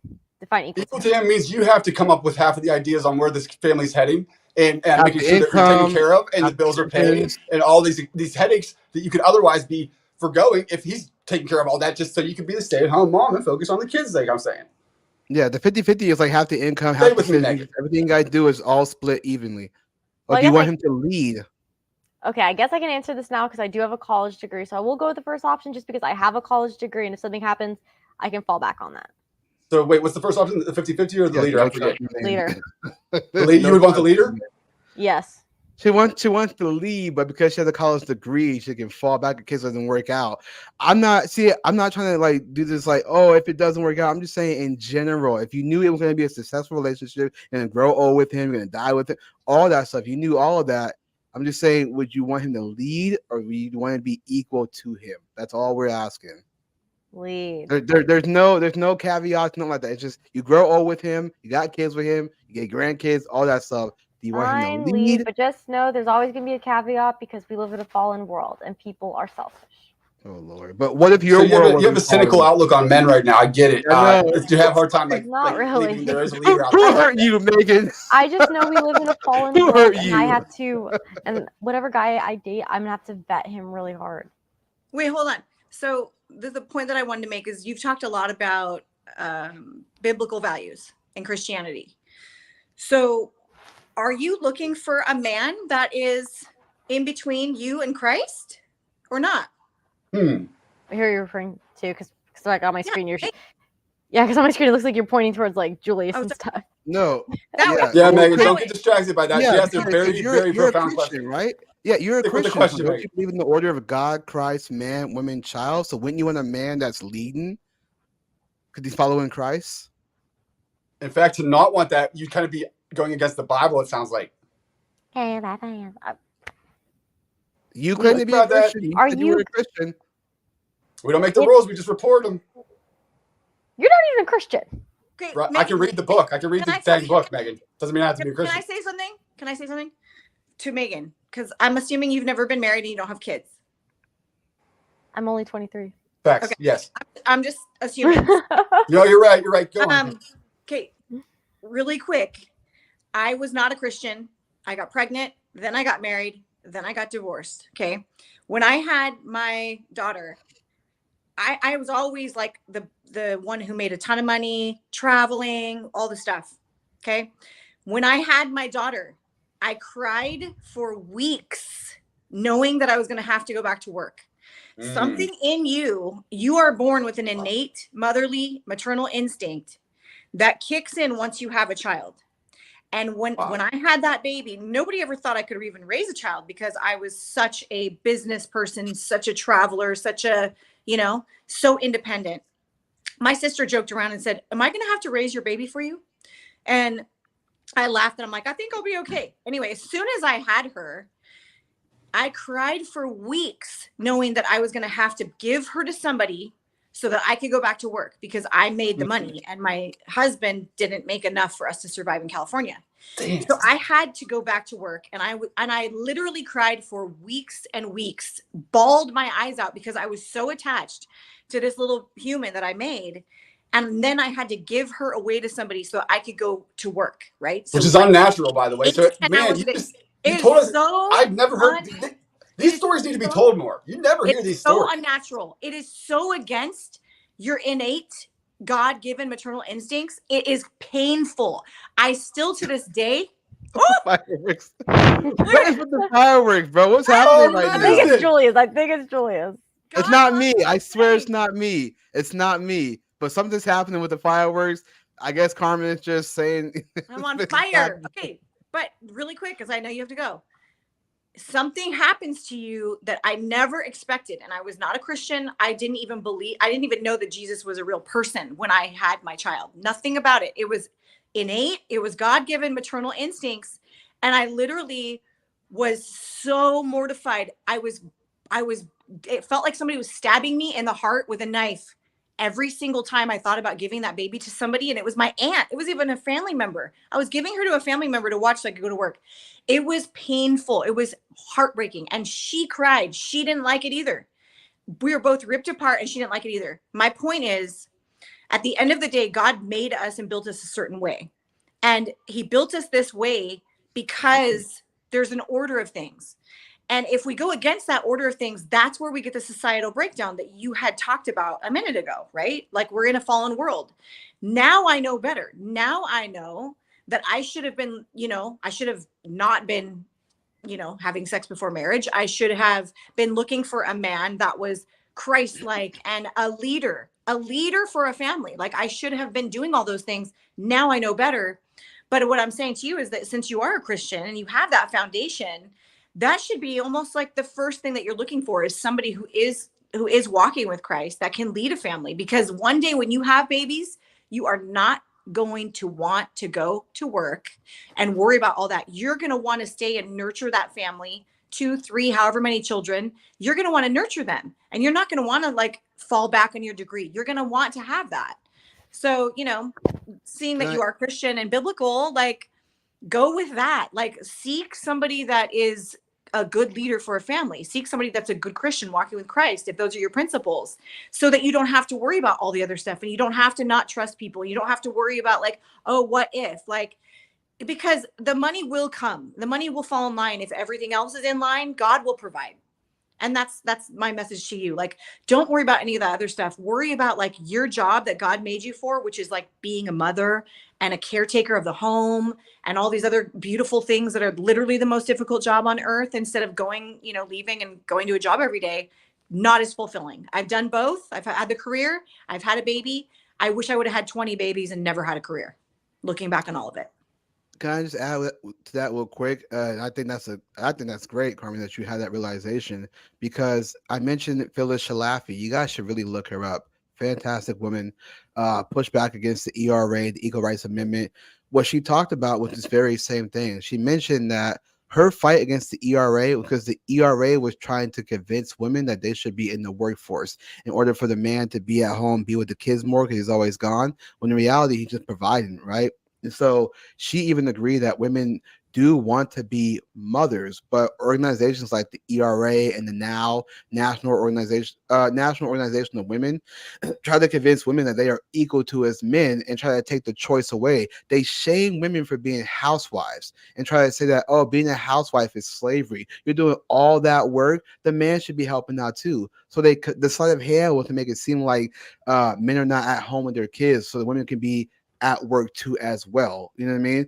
And also by doing that, they wanted to if women work, they also wanted to mandate women serve it in the service as well.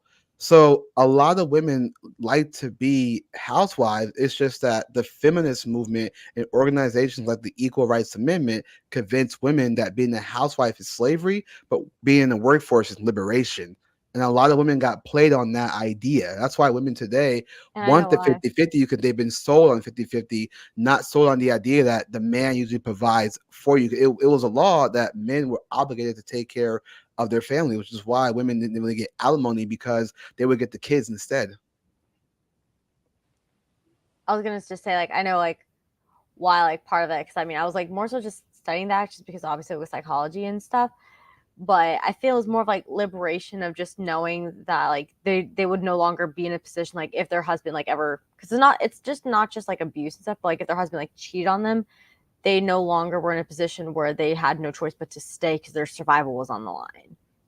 Whereas like if they had like a job and stuff, they'd be able to have a way out, because back then like women weren't allowed to own bank accounts and stuff. I'm glad you made that point, because Phyllis Schlafly also talked about that too, because The argument for decades and decades and decades and decades is always, well, it's the economy. Women are forced to work because it's the economy. Actually, not really. It's because they push these legislations to get women out of the home. And the reason why is to tax them. So they can end up paying what they charge marriage couples for taxes. That was the whole reason why. It's all a lie. Like, they basically lied to women to make you think that you can go in the workforce, you can do things as a man. Now, mind you, it was your choice to do so.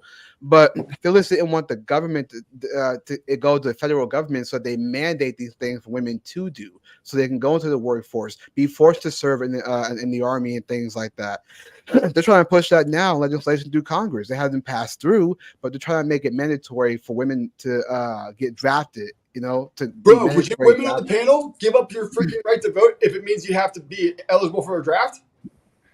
So you mean that the women believed in the propaganda because you said that they tricked women into believing that they needed, to have jobs and stuff, right? Yeah, because they shame women for being a housewife. Because women were because the reason why women were in the workforce is because they just naturally thought that men would provide. So therefore, that's why the men were always obligated to take care of the family. But with organizations like the ERA and now National Organization of Women, they help push legislations to get women out of the home so that they can make them equal, but it was to push more agendas. So they can go be wage slaves too.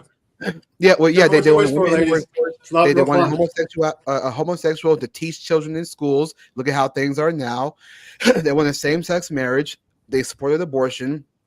All this stuff, all due to taxpayers. As a matter of fact, the reason why they try to get women out of the homes is because then their children will be raised in daycare, and guess who's paying for that? The taxpayers. It's a 2-for-1. Get the kids brainwashed earlier and get the women tax the other half of the population. Win-win. You got to give them credit. It's pretty evil genius. Yeah. So this idea of like 50-50 is all because they push that onto women to make them think that they're just as equal. Then there were actually constituents.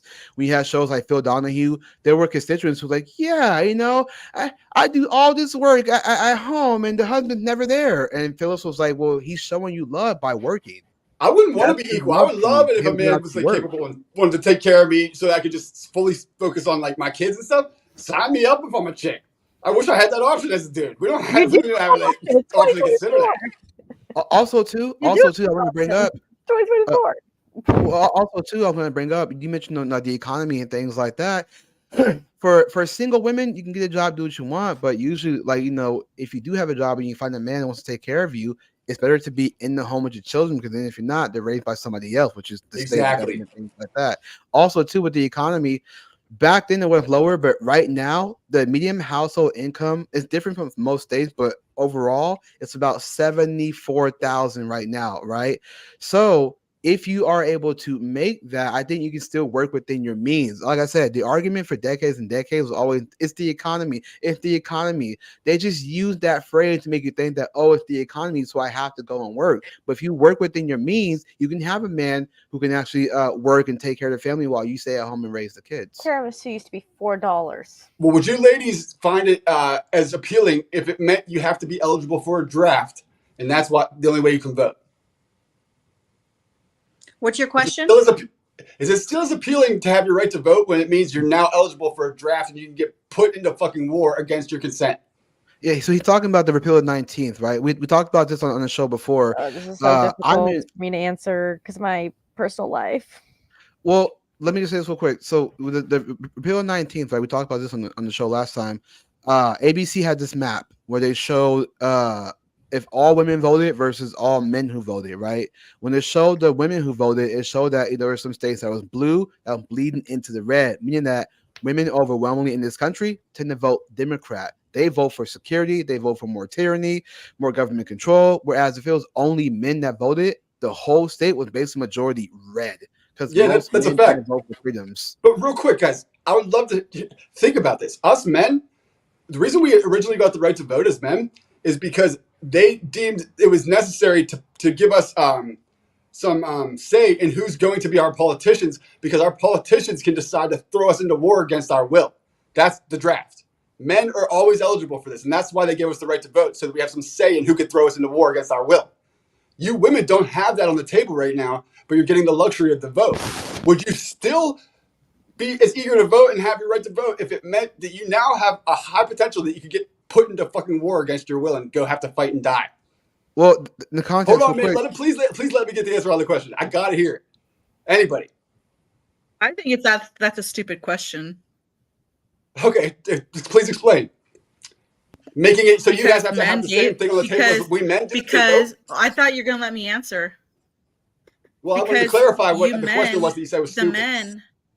Because the men are the ones who gave the women the right to vote, and then yes, want us to give it back. No, I'm not saying that. See, you're spinning things. I'm asking you, would you still want the right to vote if it meant you had to put the same thing on the line that us men have to, which means conscriptional to fucking war, draft. You guys don't have that on the table right now, so it's not a big concern for you. But what if it was? Well, it would be a totally different scenario. Like, I don't even want to answer that question because we're not. Why not? You don't want to have fun and play the game? Hold on. Wait, why is it ridiculous? No, totally. Why is it ridiculous? Because I said it is. Just kidding. Look, repeal the 19th, bro. You said if I had to give up my, you know what I think is better to do is if you're going like what all people are going to be included in this repeal whatever, because there are a lot of people, even men who are mentally disabled, who have their social workers voting for them. Like, do those people get avoiding to the question I'm asking about the draft? The draft is the thing I'm asking about. I'm telling you why. Well, I'm telling you like why I think that's a kind of a dumb question. Because if you're going to, well, what is the question you think I'm asking before you tell me how dumb it is? If you're, hold on, what's the question you think I'm asking before you tell me how dumb it is? Okay. Well, what's the question you think I'm asking? So if you said, will women be willing to give up the right to vote if it means we can stay out of being drafted, right? I'm saying, do you still want your right to vote if it means now that you're eligible for draft to go to war? Yeah, that's what she was. Yeah, that's what she's reiterating back to you. Yeah. So that's not the situation right now. Obviously, yeah. I'm asking you. No, hold on. Hold on a second. Hold on. Stop. Let me explain. Hold on a second. Real quick. Let me explain because there is some context behind this. The last I saw was in 2022. Congress is trying to pass legislation to make it mandatory for women to be drafted into the service. Right now, you guys have a choice, but they want to make it where you guys get drafted. They've been trying to push this for a very long time to get you guys drafted into the service. So when Nick is saying that, would you guys give up your right to vote if it meant that you guys wouldn't be drafted into the service mandatorily? Or does it mean that much to you that you're willing to get drafted now to keep it? What I'm telling you is that men gave me the right to vote. Oh shit, we all know that, but why won't you answer the question? They put these regulations on us, okay? And I'm saying as a man, if I look at that and make it you have to be eligible for obviously draft, there was no. You're very difficult. You don't want to play the game, huh? Obviously, there were these regulations that already they obviously were trying to protect us women. So right. I want so the hypothetically, men now if we and change, giving me these rights. I understand where we're at. I'm playing a hypothetical, protect me. Latine, I'm playing a hypothetical, hun. Do you understand what we're trying to do? What I'm asking you? But I'm not. What I'm telling you is that the men have already given me the right to vote. They have these regulations in place to protect the women and children. And what if us men decide to make it so you have to be eligible for the draft? Because that's what we're working towards. What I'm saying is I'm not going to answer that because it's up to the men to decide that for me. Repeal the 19th, dog. Can't make it up. So you're not, men gave women the right to vote, which is why enforcement usually tends to come from men. That's why I'm going to take it away. Because this is Megan. You have something to say, Megan? Well, I was just gonna more so answer this because I do have to go to the so I was gonna get this answer out of the way. So coming from somebody, who's the daughter of a veteran, I sort of know how that process works because my dad, enlisted.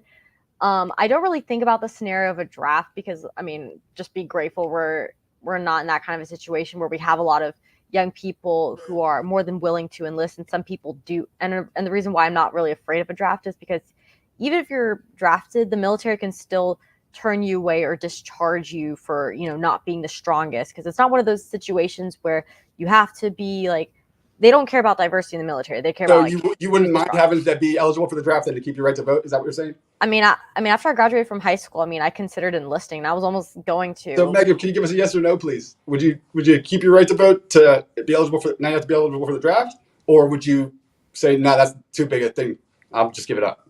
Personally, I'll keep it just because I wasn't afraid of going to the military because I almost enlisted. Okay. Right. Real quick too, I want to point out one of the biggest Follow my dad's footsteps. One of the biggest. Wait, I do have to go. So. All right, Megan. Okay, you gotta go. Bye. All right, Megan, thank you for coming on. Megan, Megan, real quick, where can the folks find you at and follow you at? Well, Instagram. Oh, yeah, right there. Just first name, half of my last name. Yeah, and then real quick after the show too, we'll put all you guys' links down below. I forgot to do it before the show, but we'll put all you guys' links down below so folks can follow you guys and things like that. Megan, appreciate you. God bless, and find you a leader. No. What's it called? That Republican dude, the Republican blonde short king dude from my college campus. Please, yeah, as long as he leads, it's all good. As long as he leads, it's all good. So real quick, I just want to say with the draft thing, the reason why it was a problem with women going into the draft and going, being in the army and whatever the case is, because, or the military, is because when they do go in there, they get special privileges where they have to lower the testing for women. It's not equal. They're not equal in the military. That's why they have different standards for women going there versus with men, because we're built differently. And that was always the problems when you put women into that. It is, I think it's like more taxes going towards that. That's one thing that Phyllis Shalafi always kind of pushed back on women going into the military, because it'd be a waste of taxpayers' money. And then also the fact that we're not different, so you got to lower the standards, which is one of the reasons why she was against homosexuality, same-sex marriage, because they wanted special rights. They wanted the same rights as heterosexuals. But it's like, I don't know. To me, I totally understand that. But that's where I see what Nick is coming from with saying that, would you guys give up your right to vote if it meant that you guys didn't have to serve in the military? Are you going to ask the rest of us? Yes. Carmen, what's your take? I have a very unpopular opinion on this. Say it. Well, really quick, something that Latina in Cali had mentioned, she said at the end, like, well, just let the men decide. So to me, that sounds like she's okay with giving up her right to vote because she wants to let the men decide. So that's just a side note. I understand some of the points that she made, and I understand the argument against, or for repealing the 19th. I've been, at first, it's like a little bit repulsifying when you first hear it, right? And it's a little bit repulsifying, and yeah, Let's Talk Darling is right. They're lowering the standards all over the place. At first, hearing that is a little bit repulsifying, but when you hear the arguments for it, and then knowing what I know about the women's lib movement and reasons behind the women's lib movement, and it was all basically a scam to get to double income tax the families, to get the women out of the home in order to let the state basically raise their children. Even the abortions, they're pushing abortion so hard for the same reason. Like, the more women are liberated and not at home with their families, quote unquote liberated and not at home with their families, the more likely they are to have a career and pay more taxes and not hold the family down. I'll have a stable nuclear family that's like the foundation of a country. Yeah. Yep. So this is going to sound very controversial, but maybe in a perfect world, and maybe we need to go back a little bit as far as culture is concerned, because right now culture is probably not ready to repeal the 19th because our nuclear families are few and far between. Right. So right now, I don't think we're ready to repeal the 19th because of that, because our morals are so all over the place. Most people don't have any. The nuclear families have been destroyed. Everybody wants to have abortion, career, all this other stuff. Why would we give up our right to vote and our right to be drafted when we don't even care about kids, having abortions, nuclear families anymore, all this other stuff that we're supposed to care about? If we don't even care about that as a society, why would we care about getting drafted? Right? That is the best argument I've ever heard that counters the repeal of the 19th. Look, perhaps there's some legitimacy in repealing the 19th in a hypothetical, but right now, as society stands, there is no strong foundation for a man to be leading. And so So where would we be if we repealed it? That's the best argument I've ever heard. Yeah. So to me, I don't think we're prepared to repeal it because we have too many people that are liberated. However, in a perfect world, we would have strong nuclear families led by Christ as a Christian nation built on, Christian foundations. We would have those strong nuclear families in which the husband was leading the family in the right direction because he was led by Christ. Therefore, if he's led in the right direction, he's going to technically vote the proper way for the whole family. And he can be the say and have the voice for the whole family. And, that's in a perfect world. We don't have a perfect world right now, so I don't know how that would work. But because right now we don't have men holding down the fort for women either. It's not just the women that are all liberated, but it's also the men not holding down the fort for the women, not proliferating the nuclear families. But in a perfect world, the men would be proliferating nuclear families. They'd be holding that down. They'd be the voice for the nuclear family. Therefore, they'd be the vote for that family. And I also believe that, and I also believe that, having like trans and gays and all that stuff in the military is a destructive thing. I don't think you should be focused on sexuality or sex when you're in the military. I think that should be completely I think you should be focused on the goal, and the goal is to protect the country only. And when, just like they don't have the women sleeping with the men in the same barracks, right?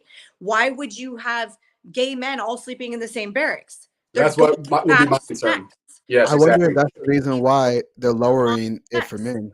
Yeah, right. You're going to be focused on sex. You're not going to be able to control yourself. That's why they separate them in the first place. That's why they separate. If I'm a straight dude, I don't want no fag sleeping next to me. I'll be honest. If I'm in the military, I don't want to be thinking about that at night, worried about him sneaking over.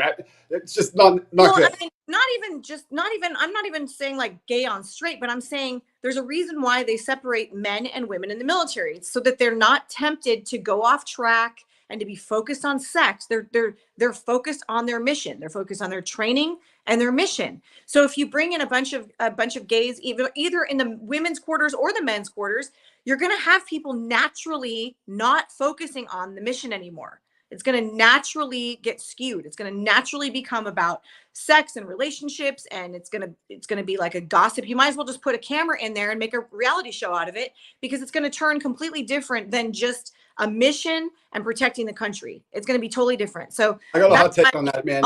If somebody's so confused as to cut their own body parts off to try to pretend to be the gender they were born opposite of, the last thing I want them to have is a gun in their hand trying to fucking protect us.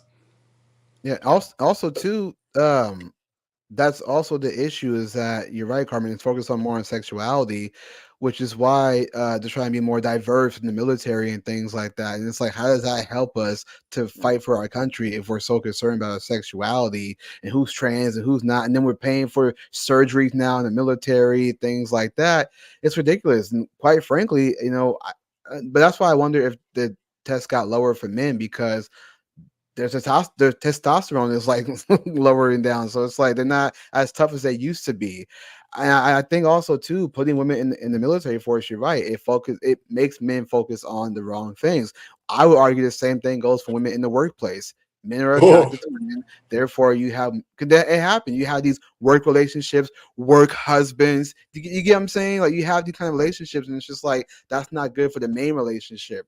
So I think when you take women out of the workforce and just get men, building things and things like that, because if you think about it, I mean, we build things, but we don't really build things anymore. Like, we're not making things anymore. What happened to Don't Ask, Don't Tell? That seemed to work pretty well. It seemed like a pretty good idea. Why don't we just not talk about your sex? Don't bring it up. Don't bring it here. It's the military. We have guns because we're shooting at people that are trying to take our freedom. I don't need you worrying about if your penis really should be a vagina right now. If I'm a fellow soldier, that person is too confused. That's a liability on the battlefield. I'd sooner go without them. Yeah, can you imagine somebody like they were like in the war and it's like, get that man. Excuse me. Right. Well, please call me man. Julius, my concern is stop fighting, please. My concern is if they're that confused, they're gonna get confused and start turning their guns and shooting at me. They don't even know which way their bodies works. They're gonna turn around and start shooting at me. Their flares are rainbows. Flares like rainbow colors. They're putting on a parade and shooting off fireworks, and you're like, bro, grab a gun and help us. Carmen makes some good points. Also, there are risks of rape happening, and we don't want that happening to our men or women because it can happen to both. Yeah, it has happened. The one of the main ones I know was what was it, Vanessa Gillian? I know she got talked about a lot because of what happened with her. Yeah, that does tend to happen. Again, that's why I think it's problematic to put women in the military because men are they're away from home, away from all the degeneracy, and so they look at women and like, I gotta have her so bad, and they can't control it. They can't control that lust. It's that to me that's Satan that's controlling them. But that's always been the problem. Putting women in the military, men can't control their hormones. So What about they Kimmy? killed We that haven't heard 19. Kimmy in a Yeah, while. I was gonna say that. What about Kimmy? Kimmy had a Yeah, nice Kimmy. cup of tea that looked really, really good. Kimmy is a great chef. She's a fantastic cook and chef. Oh my goodness. She's gonna make a great housewife someday. Yeah, what is your take on like repeal the 19th and things like that? Are you on board with it? Would you give up your right to vote if it meant that we could have freedoms? And would you go out with Andrew Tate if he asked you? I would if it I'm gonna involves back the Andrew Tate question. I still got that on deck. So if it involves me having to be a slave to the government, I would, I guess, give up my vote because I'm not about to fight Base. for a Girl, that's the country answer I that was looking for. I would say that if I was in your be position dead. as a woman. Base. Smart. I don't know. I'm very against the military. Yeah, I feel like you're kind of giving up your life to the government. You're their property. I mean, I guess we all are, but you're literally signing a contract. They call you cannon fodder often in those situations. They're called. It's a sad way to look at it, but they're literally cannon fodder thrown out to die. Yeah. How about be the kind of country that you don't have to have a draft for? How about be the kind of country that your people are so incredibly inspired that you don't need to have a draft? You don't need to have a draft ever because so many people want to fight for that country because they love it so much and they believe in it so much and what it stands for and what it does for them that they actually are lining up to get in the military. And there's a line out the door to get in the military and there's a waiting list to get in the military because your country's so fucking awesome that everybody wants to fight for it. How about that? How about be that kind of country? Exactly, Carmen, because that's how the world used to be prior and right before World War II. Immigrants lined up to show how much American they wanted to be. And we are not supposed to be fighting for Biden's stupid agendas. We're not supposed to be fighting for other countries. We're supposed to be protecting our USA borders, firstly and mostly. We're protecting these other countries' borders, but we don't give a fuck about who's coming through ours. I know. Funny. I actually made that statement on Twitter. I was like, the government is protecting everybody else's border but our own, and that's the so problem. concerned about Israel's and Ukraine's, but how about ours, guys? Come on. I know. Matter of fact, there was a video that just went viral where a guy was talking. It was a illegal immigrant. Supposedly, he was a Muslim illegal immigrant.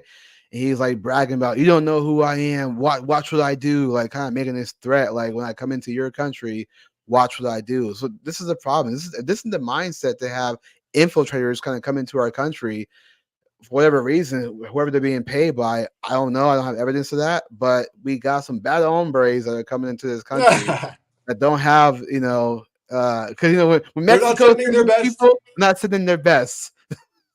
Julius, do the impression, bro.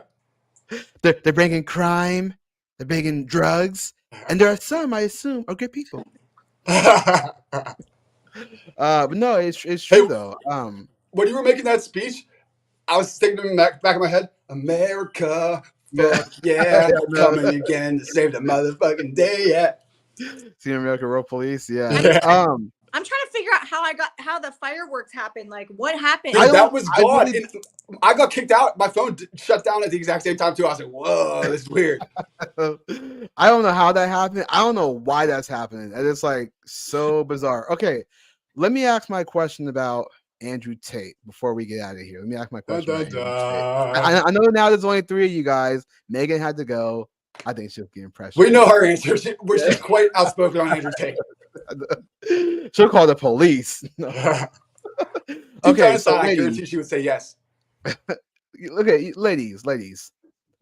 I understand we all got morals, and we know that Andrew Tate is a different person, right?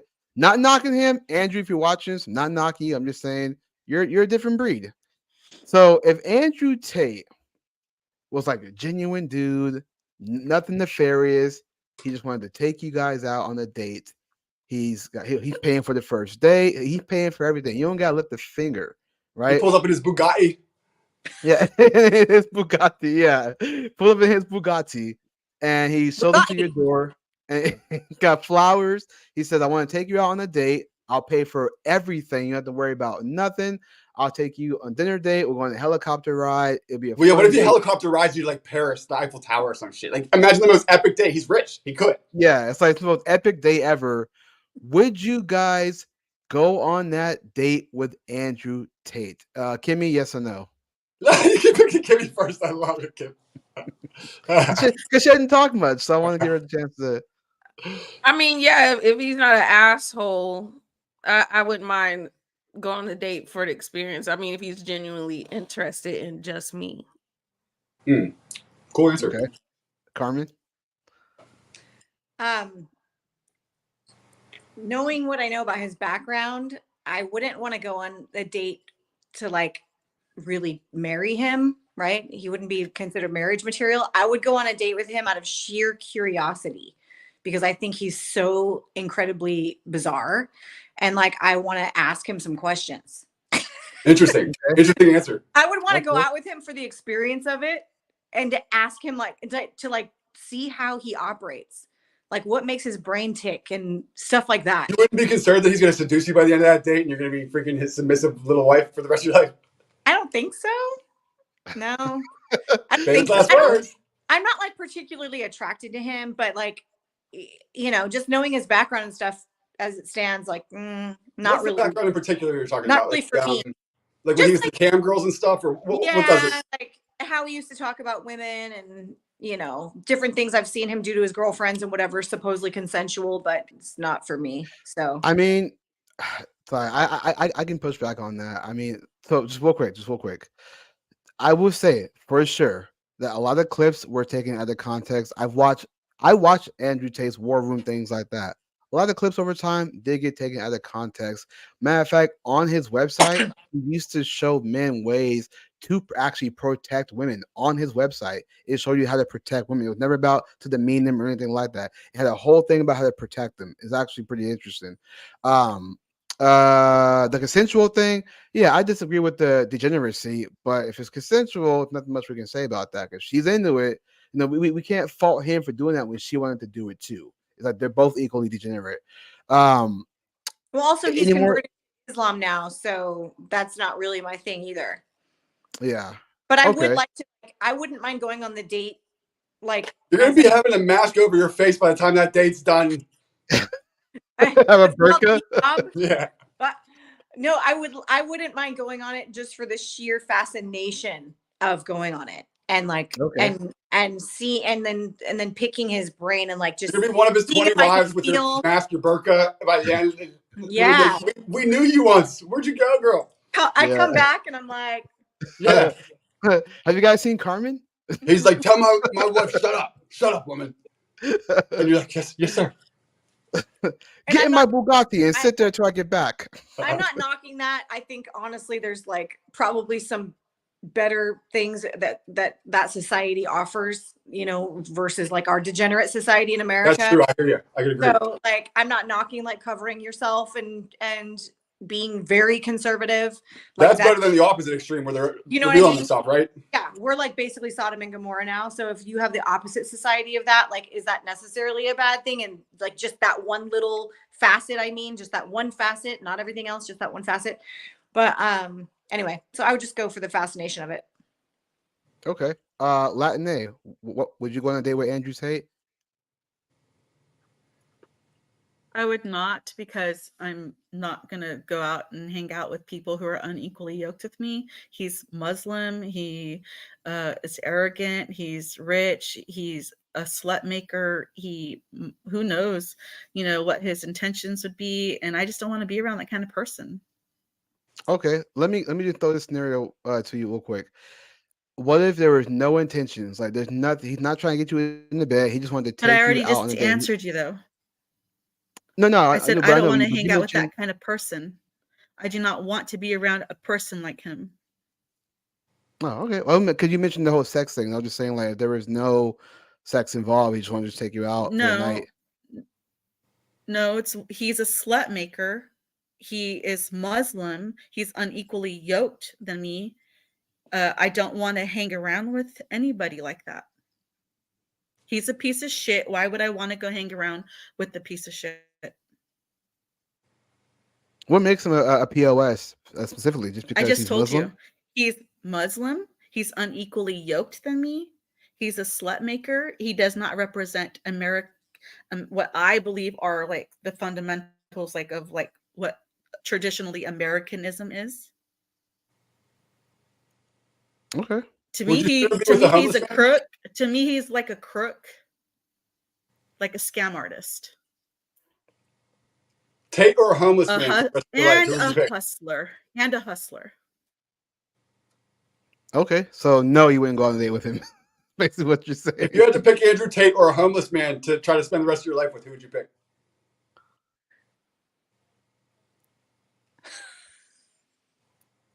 Sorry, can you repeat that? Either Andrew Tate for the rest of your life as your husband or a homeless bum. Who would you have? Who would you go with? I would marry God. There we go. We're appealing 19, bro. Give me a... Can't get this woman to play with me to save my life tonight. I'm trying to host the podcast out here. I would actually evangelize on the date. You're gonna change him? Challenging his, I would be challenging his belief system and his faith and like where he's been and where he is now, because I think he's trying to reform himself. That's what it seems like now. I would agree. Yeah, he could be a CIA asset and it's all a ruse, you know. But let's say it's not. Let's say it's not a ruse, and let's say he's not a CIA asset, and let's say he really is reforming his life or trying to, and that's why he converted to Islam from being like this degenerate, like, you know, scammer or whatever. So let's say that's why he converted. I would then go in and start challenging his faith and try to bring him to Christ. That would be my job. Yeah, K-Train had a question in the chat, but it's inappropriate to read. Yeah, don't ask that. I can't read that. It's a funny question, K-Train. It's hilarious, K-Train. It's a funny question. Put it up so I can see it. Put it up so I can see it. I don't. It's too inappropriate. I don't want to do that. Bad? Yeah, in good faith. Gross that we're trying to end the show, like not open that. Yeah. I don't want to end the show on a. All right, we'll take a screenshot. It's a funny question, but I'll tell you after. Yeah, yeah. I'll tell you behind the scenes. No, okay, interesting. So again, usually we do a 2-hour show. Again, I just want to thank you guys for coming on, and shout out to Megan too. We never touched base with this orange pill thing. We never even talked about it, did we? No, we didn't, because we got into the question about the red pill. I blame Nick. Trying to get there, but you kept fighting us and not answering the questions directly, so we just didn't get to it. No. You bait and switched us. We tried to get to it, but you kept fighting us and being combative and not to answer it, so we never got to it. Yeah, hang on a second. It's because we started out with the red pill question first, and we kind of got into that and that whole thing. And listen, I'm gonna be very honest with you guys. I'll be very honest. If we had a longer show, we would talk about all this stuff, but we only do 2 hours. Quite frankly, we can only cram so much in 2 hours. I wish we can go longer, like 3, 4, so we can really dive into these conversations. But unfortunately, we can only do 2 hours. So until we can get a better schedule to have like a longer podcast, we can definitely get into so much more. So I apologize for not getting into the root of it. If you guys want, Nick, if you're okay with this, maybe we can spend like 15 minutes just on the next topic, if you will, if you don't mind. If not, we can do yeah, it. Man, as long as like we give it like some ending, like it's around like 2.5 hours or something, that'd be cool. You know, I just don't want to lose sight of it. Yeah. Okay. So my apologies to the chat. I hope you guys were enjoying the show. Dude, the chat's been fire all show, man. We've had good numbers. Like you guys always make the show, so you're the best. Yeah. So the beginning of the whole topic was the princess treatment, right? So there's this video going around called the orange pill theory, and what it is it's women who are asking their men for an orange, and they give them the orange, and they say, "Well, I want this, but I don't want to peel it. Can you peel it for me?" Sorry, it's like really raining outside. You guys hear drops in the background? It's just no, you sound fine. You sound great. Yeah. Okay. So they're basically trying to test their man. They're testing their man's kindness to see whether or not he responds in a way that's very like boyfriend and husband like. So they'll ask for orange and say, "Oh, I want this, but can you peel it?" And depending on how he responds, will show whether or not he's a good man. So that's like the theory behind it, right?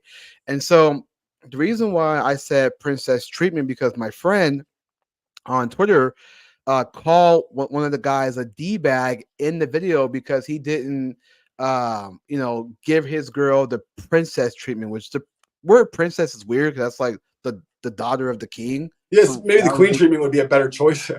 Right. So then there was another video of a woman doing the same thing, and because the husband was so like, yeah, I'll do anything for you, essentially, she was like, that's a husband. So I'll pull up the video right now. I'm gonna watch both videos, and I want you guys to give me your take on whether or not do women deserve quote unquote princess treatment. I say queen treatment, but I'll be Do they honest. deserve the golden treatment by default, or should they have to earn it or something, or like that's what we're asking.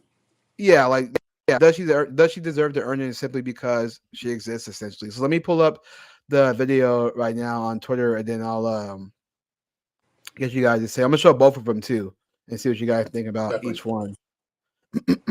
Sorry about that, chat. We apologize. We got so lost, in other conversations. It tends to happen. So, bro, well, the next show, if you guys like this topic, it's a great like cliffhanger. And tune in next week. What we could do round 2.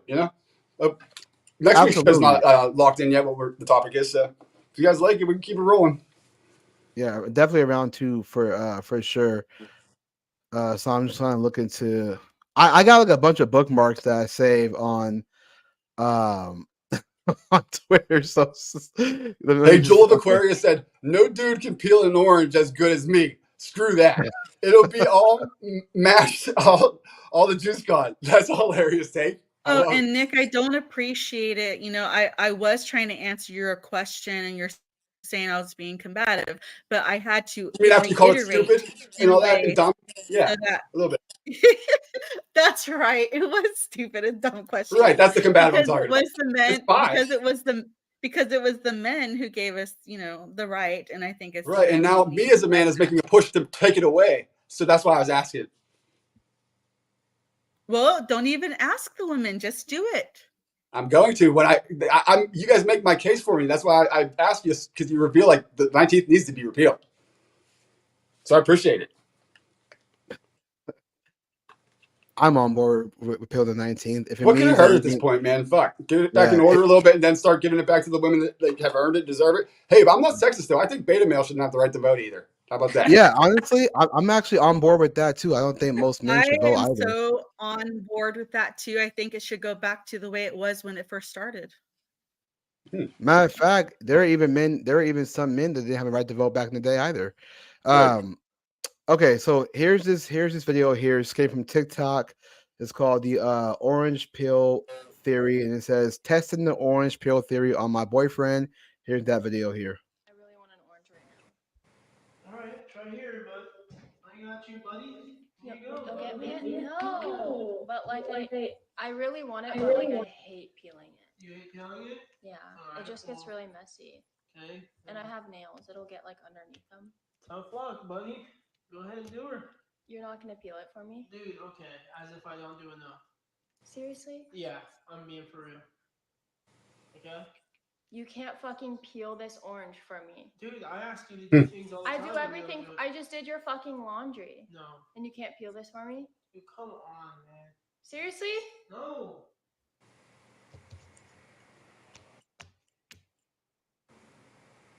Figure your life. Why can't you? Because you're testing him, and that's why he doesn't like it. That's why he's responding the way he is. No, but like a good boyfriend would peel this for me, or like do something for me that I'm perfectly capable of. Obviously, I can peel this, but like. But I'm shit testing you. A boyfriend would tell you to do it yourself. I'm not a good boyfriend. I'm a great one, and I'm trying to make you strong and independent and build you up as a. That's the funniest response ever, bro. I can do it. I can do it myself, but like the point is that you would do it for me, as like an act of service. But then you wake up and you realize, that you can actually just do it yourself, and like you're not even that special. That's the thing. It's like get that in your. Oh, that was harsh. Like you're really not that special. Yikes. Then I'll just peel this orange for myself then. All right, go ahead. Oh, took you long enough. You hit her with the not that special at the end. I wasn't expecting. I thought he said that. So real quick before we dive into it, let me give you guys some context real quick before we dive into it. These two make content like this all the time. They're always going back and forth.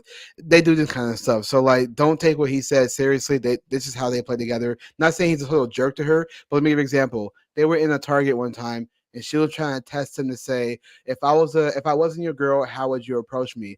And she walks up and goes, "Oh, hey, baby," and he grabs her and kisses her, and she's like, "No, I'm the other girl." He goes, "Oh, okay," 'cause he's not registering it. You know what I mean? Like that's how they always play. So I just Gotcha. want to give Okay. you guys So like it's kind of context. like playing a character. It's role playing a little bit.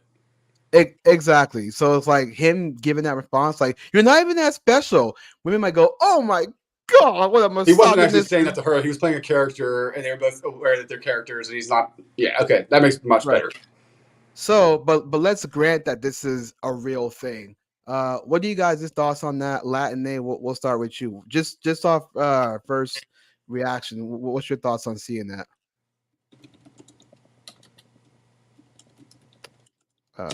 Lat Latin, you there? First time you didn't ask Kimmy first, and she has a really good. She's busting at the seams to give her answer. Well, Latin, did you have a response to that, or did She did. I repealed her right to talk. No.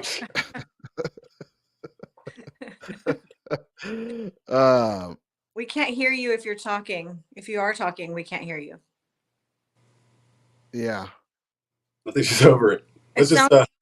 Maybe her volume is out or something. Maybe When we hear her again, we'll bring her back in. But in the meantime, that's yeah. what we do, I guess. Yeah. Let us know in the private chat if you are talking. If you can't hear, let us know. We'll move on to Carmen. Carmen, what's your thoughts on seeing that? Well, my first thought was like, this seems staged, and like, Oh, no guy. Hold on. Hang on, real quick. Sorry, real quick. Let me give more context. So my friend Morgan Ariel, she was the one that posted it. Her, to put a little more context behind it, her caption was, "This dude is a d-bag. He probably doesn't hold the door open for her either. Princess treatment only." And I think I commented on that, and I said, "Disagree. This video explains how crazy women are. Ha ha." And the video Nick showed me where this girl was talking about how she wants things, but she doesn't. And she want to be she wants to do certain things, but she don't want to be told. She don't want to do it. It's like this back and forth thing that women have, where it's like they say something, but they don't want to do it, and they know that that they shouldn't do it, but they don't want to be told they shouldn't do it. Bro, It's we like, gotta show the ladies that clip, but let's let Kimmy get it word up. But we gotta show them that. I'd love to hear their reaction to that because it sums it up. If you ask me. yeah. So, but just based on the video you just saw with the orange peel theory, her asking him to do it, he's like, "Nah, you're strong and independent. You're not that special." And then her calling the guy a d-bag, saying princess treatment only. So now, Carmen, what's your take, and do you think that women deserve "quote unquote" princess treatment? Innately, you would take care of your woman. So, but I also think that they have the type of relationship that she's not really like, she doesn't seem like a submissive woman. So if she's not behaving like submissive or sweet or soft, then he's probably not going to also treat her that way. So like, if I wanted a man to peel my orange for me, which is kind of, whatever. If I was like, "Hey babe, can you have me an orange?" And then I was like, "I just got my nails done. Would you please peel it for me? Because it'll kind of ruin." Yeah, if there's a good reason that. Yeah. Okay. And I just got my nails done, and like it always gets under there, and it burn, or I just cut my finger, and Good like, reason, yeah. Then no problem. in there and burn it. Would you? I know it sounds a little ridiculous, but would you mind peeling it for me? And he would probably do it. But if I'm like, "You're not gonna peel it for me?" Exactly. He could sense it was a test. She was testing him and being a bitch about it. So of course he's gonna respond that If way. I'm acting like a freaking troll, Right. then I wouldn't.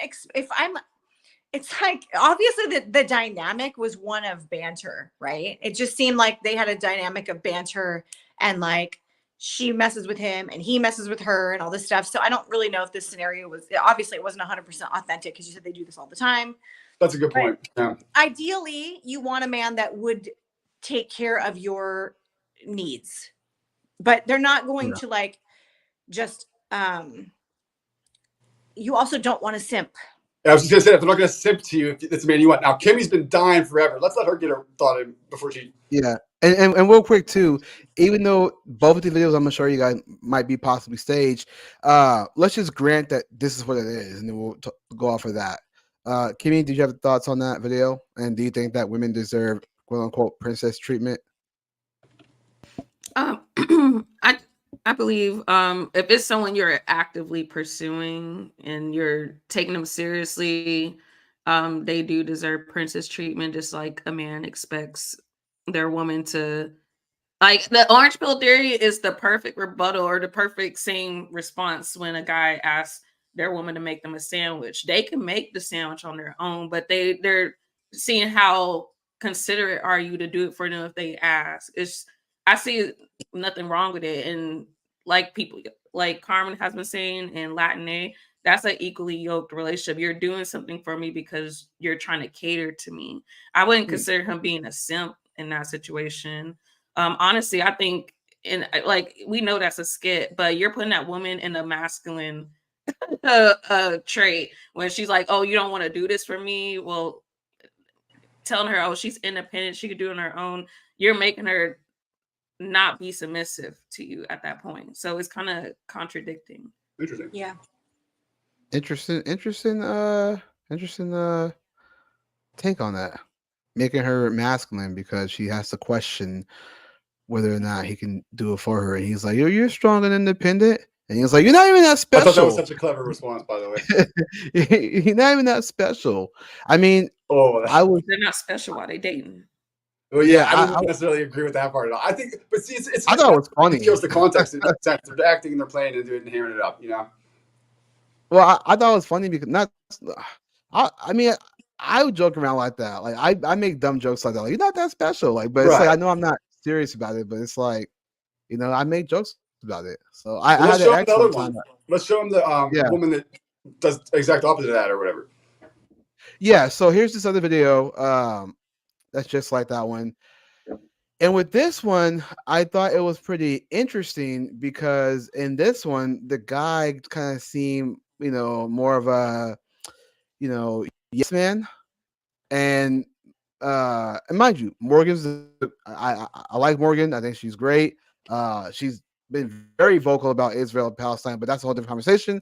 Just saying, she's been very vocal, and I appreciate her. We talked before in DMs. She's pretty cool. But I just thought with this, it was just like, huh, that's an interesting take. That one guy is a D bag, but the other guy you think is great because the way he get I guess served his wife, if you will. I'm trying to find the video right now. I have it, but it's just that's being a little bit slow. So give me 1 sec. I know Morgan. She's very traditional, very Christian, very conservative. I think in this case, it was just like, it just seemed like their dynamic was one of banter and effing with each other and not one of like mutual respect. They didn't mean it seriously. They were playing with each other. They both knew they were acting for a skit. It was kind of like that. Yeah. Yeah. Well, see, but the thing is that like it's social media, so people, normies, like they don't always see it like that. Like I saw the comments, and it's like they don't. Well, most people, dude, until you gave us that context, I was running with it in a different way. I didn't realize that was going on. And I was just like, feels weird. I don't know what to make of it, but yeah, didn't see it like that. That's what you told us. Didn't see my TikTok. Yeah, well, that's why I was saying, like, let's grant that this is real. Like, for the sake of argument or conversation, right. Let's grant that it's real. Okay, so here's this other one here. This is another woman. She black. Sorry. She black. Yeah, so here's her doing the orange pill theory on her husband. I'm kind of hungry. You want me to make something for you? I can cook. I just bought those steaks yesterday. I could do some steaks and potatoes, little broccoli and cheese. No, I kind of want something lighter. No, I don't want all that. Lighter? Yeah. What about Chick-fil-A? I can get you that 12-pound nugget, medium fry, that cookies and cream milkshake with 2 cherries. Sound good, but nah, I kind of just want like a little snack for real. A snack? Like what? Just pass me that orange over there. Okay. Coming right up. How you want it? Freshly squeezed? You want it sliced in half, or you want a bunch of mini oranges running around? I'll do it. Just give it to me. I'll peel it and everything. Look, she's not even hungry. She's starting to feel bad because she shit tested him. He's being so sweet. She doesn't want this. You can tell. $100 on those nails. Oh my You ain't God. touching nothing with those freshly painted French tips. Oh my He's God. like, I'm not even hungry. What am I doing? No, now how you want it? Just peel it for me. Okay, I got you. Coming right up. Look, she feels bad because she's not hungry. I'm telling you. So, those French tips I just did for you. Bro, it's not that bad. I can do it.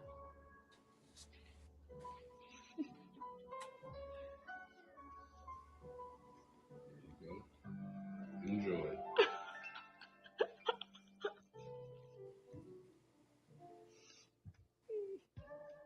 Yeah, she feels bad because she's not yeah. hungry, and she didn't expect him to knock it out the park so fucking hard.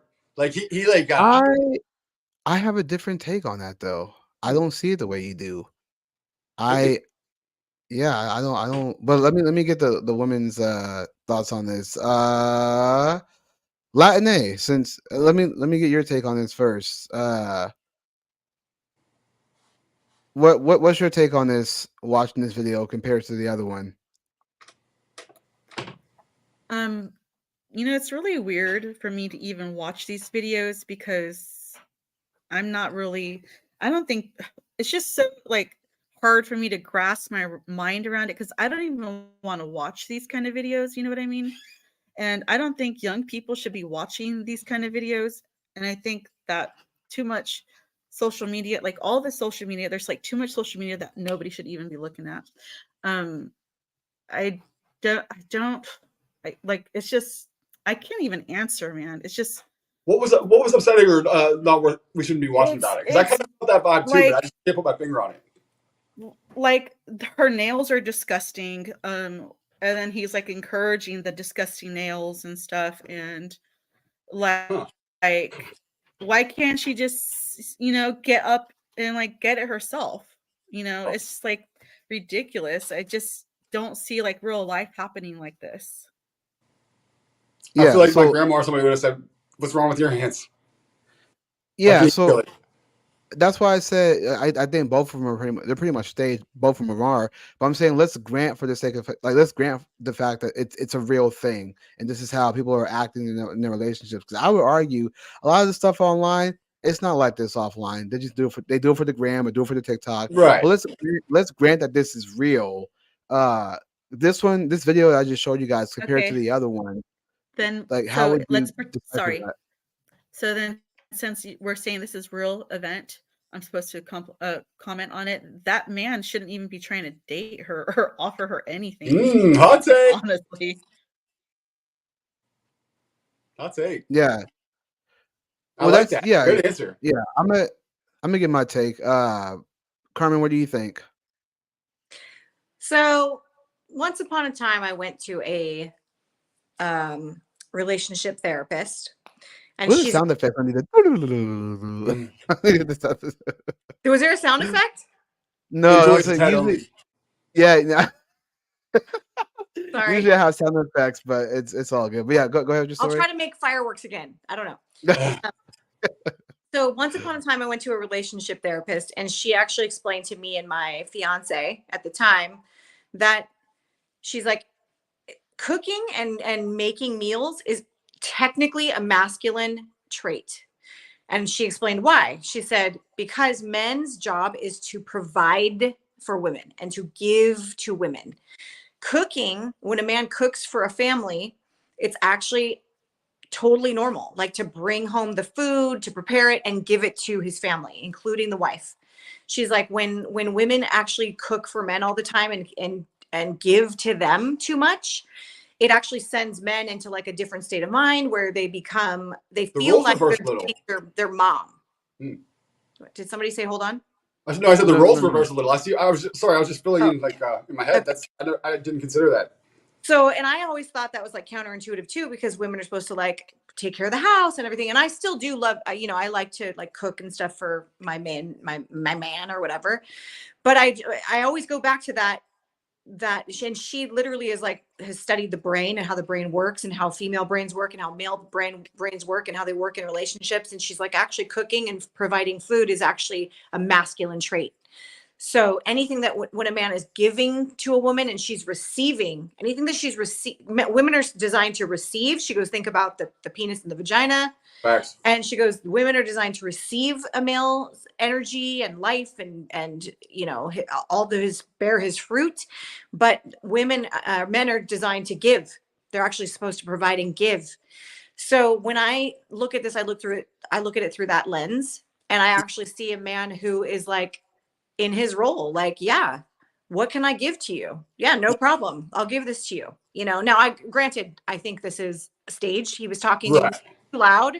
I thought he was talking way too loud for it not to be staged. It seemed like he was talking so loud that the camera would pick him up.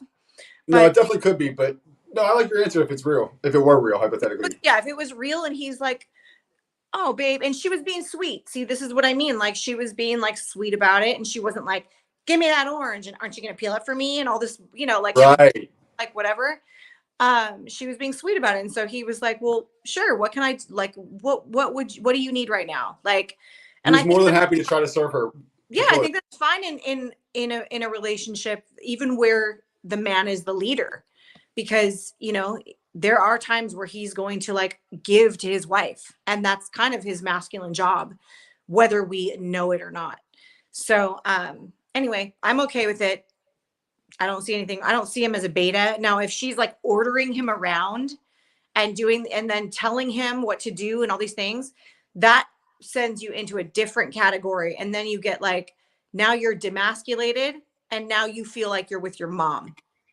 So there's a fine line between, you know, being in a relationship and providing for someone because you view yourself as the leader and the provider of the family, and then somebody ordering you around and telling you what to do and how to provide. That then becomes like more of a mother role. And then that's completely unattractive to a man, unless you're a beta. Then you're like, and then they love that. Yeah. So it depends on the energy of both people in the situation. Real quick, I 100% disagree with this statement. Happy wife, happy life. I disagree with that statement wholeheartedly. I would argue it should be happy husband, happy wife. Hot take. Why is that, my friend? Well, if you want to talk about biblically, you know, we say God, Christ, man, woman, child. If the woman is supposed to be submissive, no, she's supposed to submit to her husband and obey her husband, then wouldn't it be happy husband, happy wife? Damn, bro. That's a heavy one. They're not gonna like that. If it's happy women out wife, there are not gonna like that in feminist world. Well, because if it's happy wife, happy life, wouldn't it mean that she's the one leading? Because you gotta make her happy. As long as she's happy, you're happy. But if you're leading, wouldn't she be happy that you're leading? You know what I would rephrase that? Happy wife fantasy doesn't exist. Yeah. Can't make it happen all the time. Wife, happy They're not fantasy. always happy. In fact, they want to be upset sometimes, and they want you to make them upset. Women are hard to understand, but yeah. You can't make her happy all the time. She don't want to be happy all the time. Yeah. Kimmy, did we get your take as well on the video that we just showed compared to the other one? Like just my natural response to it. Yeah. The one that we just saw. Like, what's your take on that one compared to the other one? I believe that's how a husband's supposed to be. Like, just that catering love is what's going to keep the woman being submissive and overly. They're going to do much more and give back to someone that's giving back to them. So I see nothing wrong with it. Interesting. I would want my husband to be that way. Yeah, I was just gonna say you're fantasizing about it, aren't you?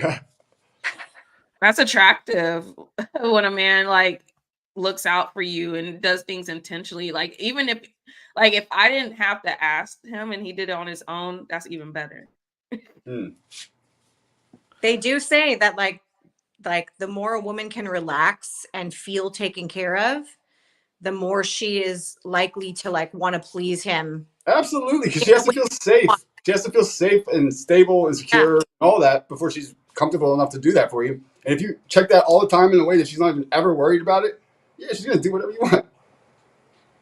She's gonna be happy to please, gonna eagerly want to please you to stay in that state.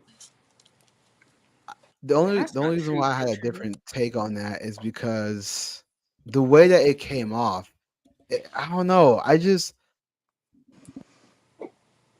see this like when she might have seemed sweet and things like that, but it seemed like he's a type that will I picture him the whole time just wearing an apron and it said house husband. Like I just picture him wearing And when an she fucking apron. calls, he comes running, like making whatever. That's what I'm I'll make saying. this Like she 5-course just meal. jump. Babe. He's I like, just wanted to how fucking. high should I jump? Should I jump 2 feet? I could jump 10 settle feet. down, I just got houseboy. some air pumps the other day. Like I could just see him doing that. I'm like, How many that's why I nuggets took would you like? He's Yeah, gonna like liked be it. I wiping kept her laughing. ass like for her I with can see him those getting nails. nuggets and being like, What can I make for you now? I just wanted some fucking chips, you beta. Go lay down. like he's playing with the nuggets. He's like, one for you. You're making too much shit. I want you to leave me alone. That's what I want you to make. Make your way out of the room. What was cringe about it was like her reaction was so uncomfortable, right? Because she wasn't hungry. She was shit testing him and didn't expect him to turn on the Prince Charming in response. And the more he kept being Prince Charming, and she knew she was filming it, and she's not hungry, she doesn't want to actually eat any of this shit, he's starting to prepare for her. She started to feel bad. Yeah, she felt bad that she put him, that he's going to all these lengths and I'm not even going to eat it. I'm not even hungry. I did this to shit test him. on his giving nature when she didn't even really want to receive. Now, Right. if she was like, oh, thank you so much, babe. Like, that means the world to me that you would just like look out for me when I'm just don't even know what I want and I'm hungry and I don't even know what I want. And you're like trying so hard to, just. If it was a genuine situation and she was hungry and had asked him, that would have gone way differently. She would have been grateful, but she felt bad because she wasn't hungry. She was testing them. No, thank you whatsoever. And that's what I mean. He's like, I got some steak, I got potatoes, I got this. You want some nuggets? Relax, beta. Settle down. Like I could just see him on his knees, like just saying all this stuff. I totally picture just him with 2 gloves on. It says kiss to cook. And Hey, he's Julius, like, what do you picture he looks like? What's his body? Fat, like a chubby, big old belly? I would say, look, he probably has like an average, average body type, and like he goes to the gym, but he doesn't go to the gym. You know what I mean? So it's like I just totally, I could be totally wrong. What's his name, Julius? Huh? What's his name? Dude, like Dave or something like that. I just see his name Dave. I don't black know guy why. named Dave. That's like the funniest thing you come up with. Like Dave is his name. That's so not a black guy name, dude. How'd you come up with that? That's so funny. He does seem like a black Dave. I mean, like, cause the whole time he's talking, like you can hear in his voice, like I could do this. Like he just sounded like he was way too eager. I could just tell like I feel like he would bark if she said bark for me. Like I could just. You want me to bark like a chihuahua? Do you want me to bark? She says cook. He says how much all meal? These options. like he has like pictures like a chihuahua. Like he's the kind of guy who'll go to any length to make her happy, even cucking. You know what I mean? He would happily cuck. Like that movie. What was that movie? Coming to America. He's like, up on 1 foot, bark like a dog. Yeah. Something deep just dawned on me. So there's a very fine line. That is so classic. That's exactly what I picture him doing. Like he just comes out barking. Like, well, we just hit on something. There's a very fine line. So, like, ladies, you want him to please all you, like, and go to the lengths of the earth to please you, right? Well, where does that stop and cucking begin, for instance? Now she wants you to cuck, and I'll do anything to please my woman. Would you wipe her ass for her? Like, can she wipe her own ass for herself? I want to know because those nails are really big. Well, I always think that when I see those long nails, I'm like, how do they even live life? How are they wiping themselves and opening doors? Yeah. What are you doing?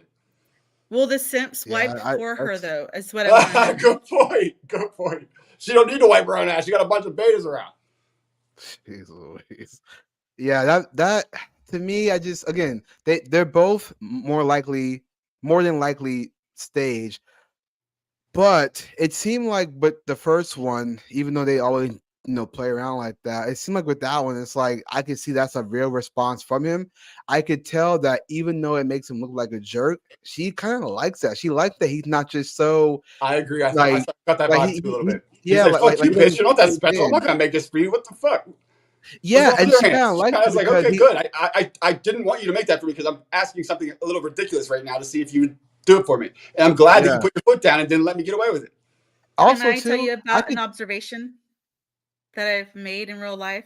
That women with those kinds of nails don't actually wash their hands properly, if at all.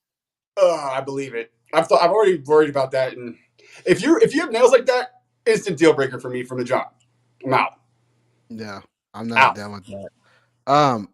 I just want to just say real quick on the videos real quick is that what I was saying was I could tell with the first one, again, whether it's staged or not, I could just tell that like I can almost guarantee that like after that video was over, like he maybe like started to peel it for her and then like gave her to peel the rest of it. You know what I mean? Like get her started. So I can still see him doing it, but he's not gonna like give in at first. She kind of likes the pushback, but he does it in the end. Do you know what I mean? Like she likes that. Whereas the other guy is like, "Oh, I'll just do it for you. You want me to peel a little bit, a lot? When we get a knife and cut it, like I can just you see want him me to do doing it with my butt first. cheeks or something somehow? You want me to cut for you? I know. He like does this for her, like gives it to her. You're like one step away from cucking happily at that point. That's how I look at it. And it's like, yeah, she seems sweet because it's like, oh, I feel bad. I would argue she's probably like, look at this dumb guy. Exactly. In her head, she's real sweet as she's dogging him like this pathetic fucking idiot. I can't believe I got him to do whatever the fuck I want. And I'm not even hungry. And actually, that's why I'm starting to feel a little bad because when he's done with all this, I'm going to have to tell him, oh, I'm not hungry now. Yeah.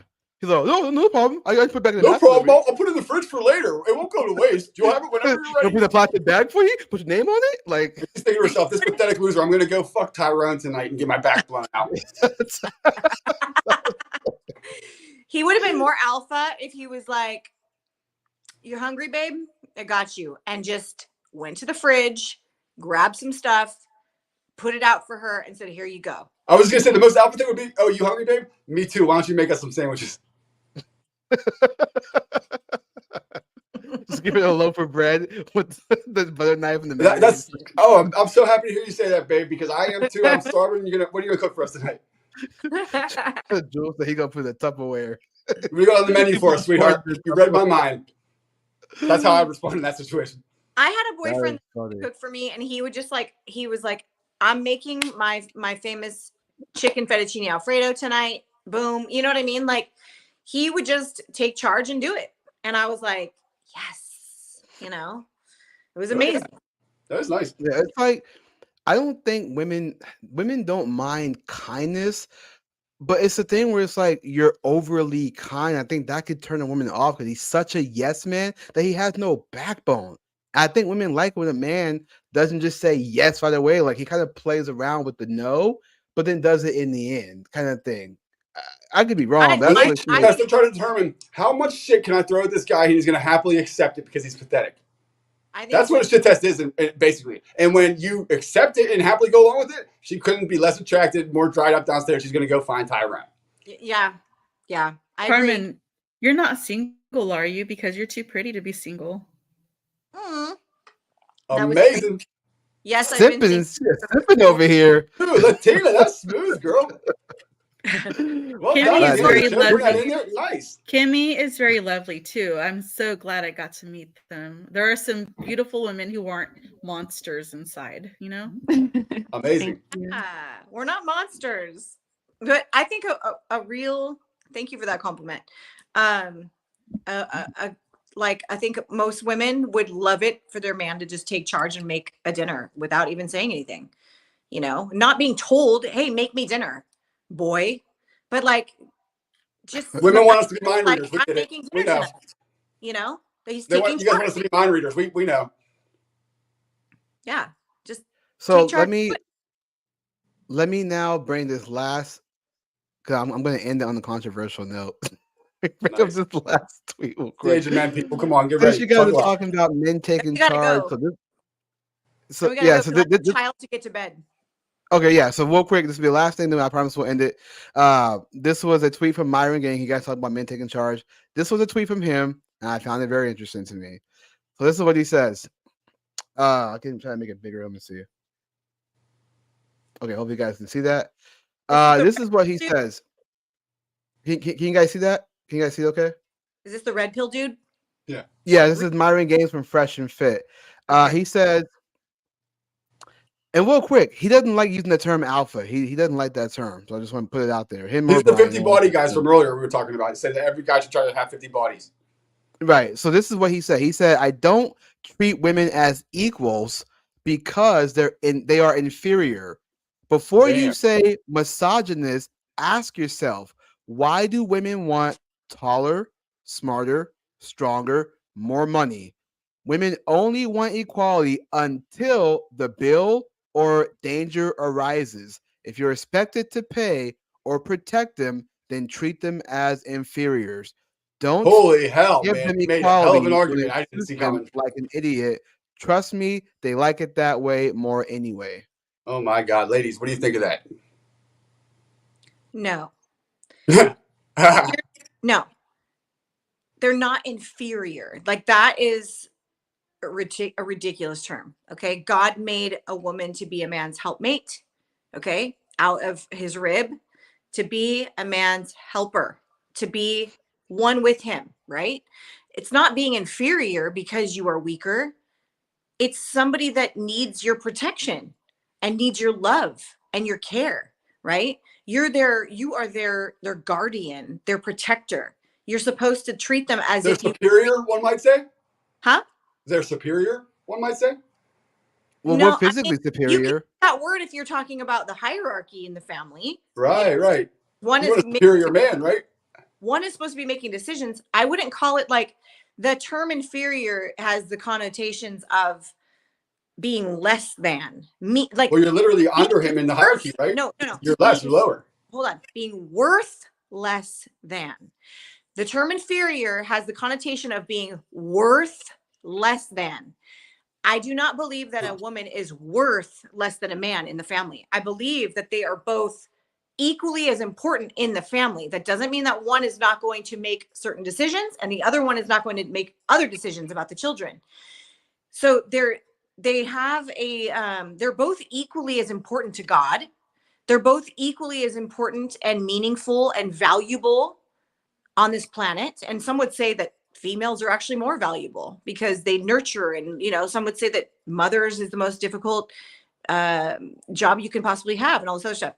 So the term inferior connotates that somebody has less value. And I think how would you put it when you want a man as a leader? Like not superior, then what would you call it, do you think? And I'm asking honestly. Your leader.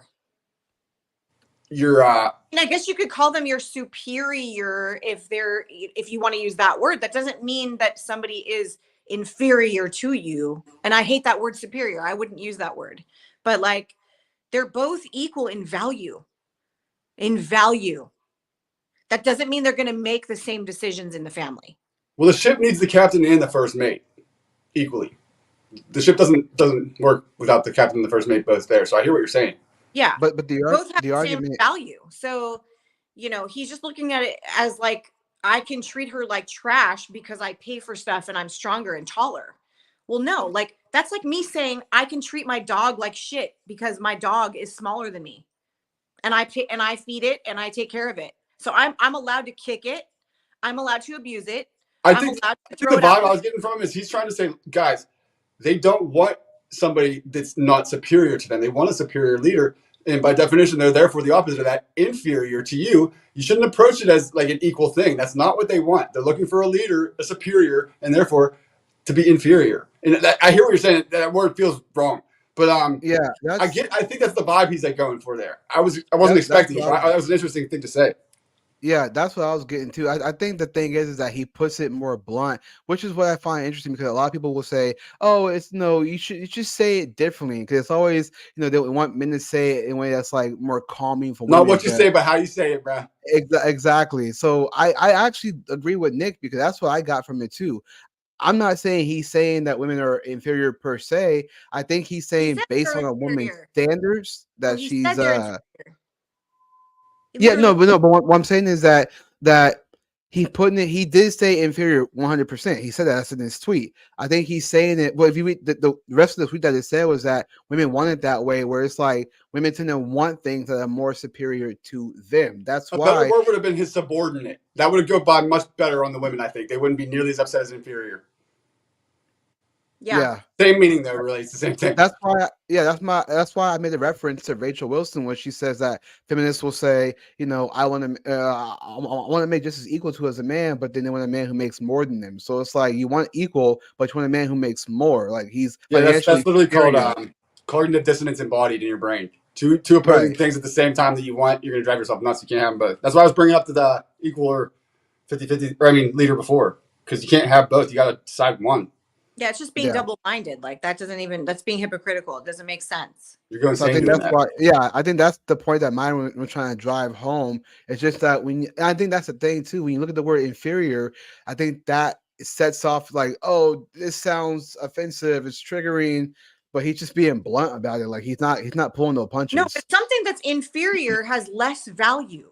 And I completely disagree that the woman has less value than the man, because a society doesn't function without women and a society doesn't function without men.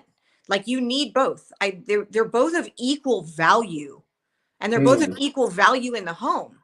One should have dominion over the children, and the other one has dominion over the outside world and like bringing home the bacon. So they're both of equal Okay. value. The I would have value to push is back on you that. can't have one without the other. You're not like we've talked about this many times. You have to have a mother and a father in a nuclear family to make it work at the best. Okay. Yeah. But the way he's putting it, he's putting less value on the woman just because a man is taller, stronger, and makes more money. Those aren't the only attributes that are valuable on this planet. Liz, I can't believe you started this up at the end of the show. 3 hours deep in that dog. I know. No, I love it. I love it. Attributes Like, of course, that have you throw a value. bomb in there at the end. Right? You're like, I got to end it on a controversial note. You sure did, man. That's like me saying men are inferior to women because they can't birth a child. They can't nurture in the way I can. They can't, technically, they can't breastfeed. They're inferior to me. Like it's retarded because one has one role, one has another role. They are not inferior roles, but they're equal value in the roles. Yeah. But no, so just and to God, they're equal value to God.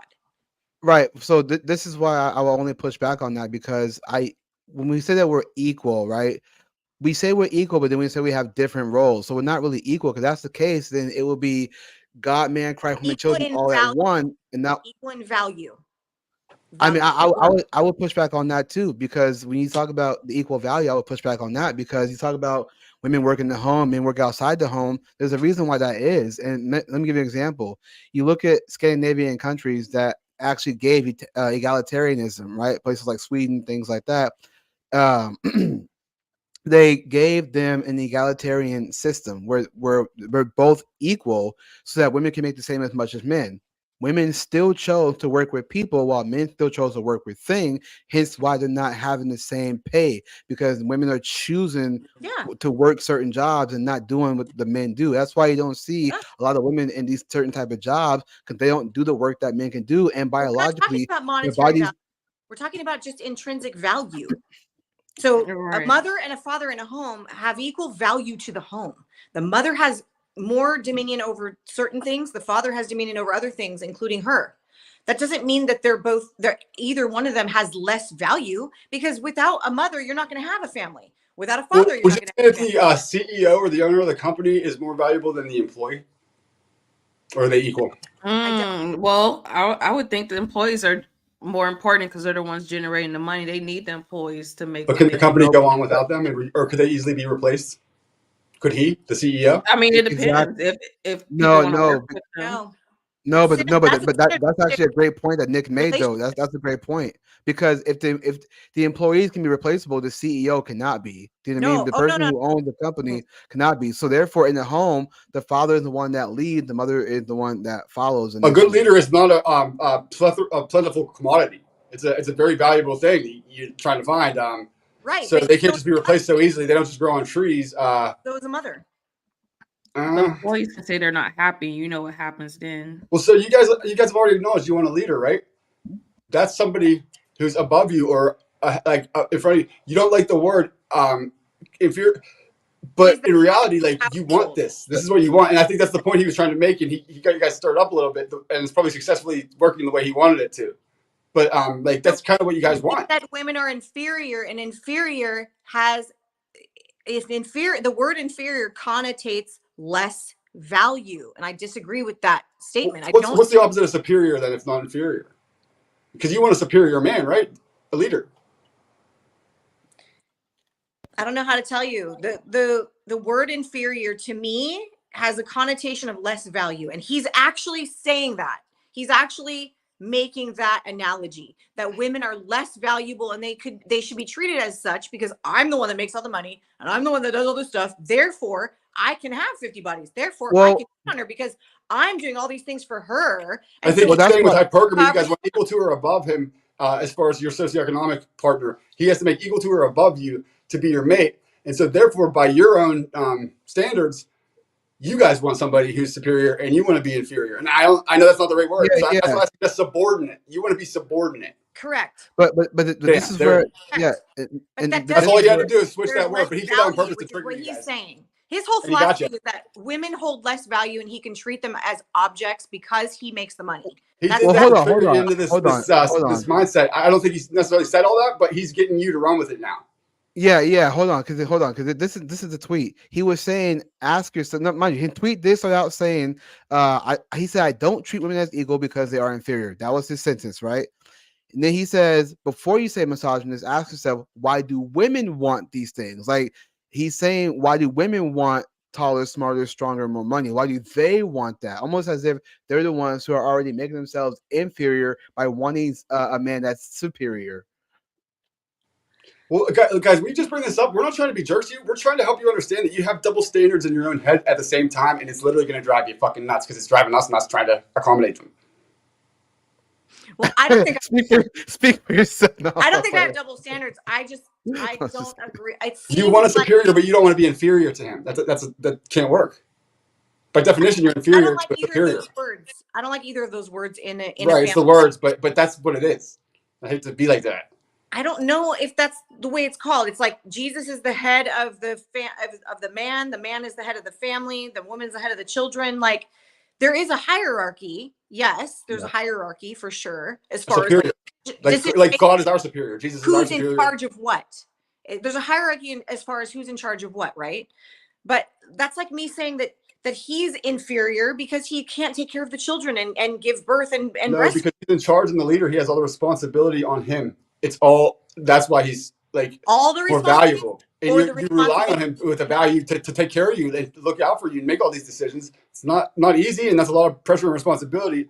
Therefore, he's in a superior status making the decisions because he has all the responsibility coming back on him.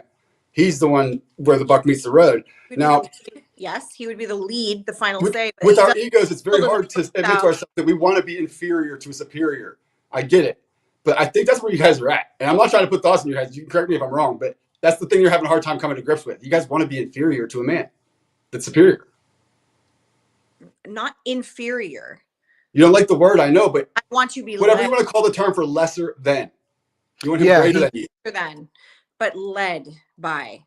You want a man that's greater than you because you don't want to have that's like me saying that my children aren't of human value as much as I am. Of course they are. Well, to the world they're not. To anybody else they're not. I'm taking care of them. I am nurturing them. I want the best for them. I want to love because they are so important. To you, they're valuable. To the world, they're net negative. They don't have to take care of your kids. The reason why Jesus and God wants the best for us is because we are so important.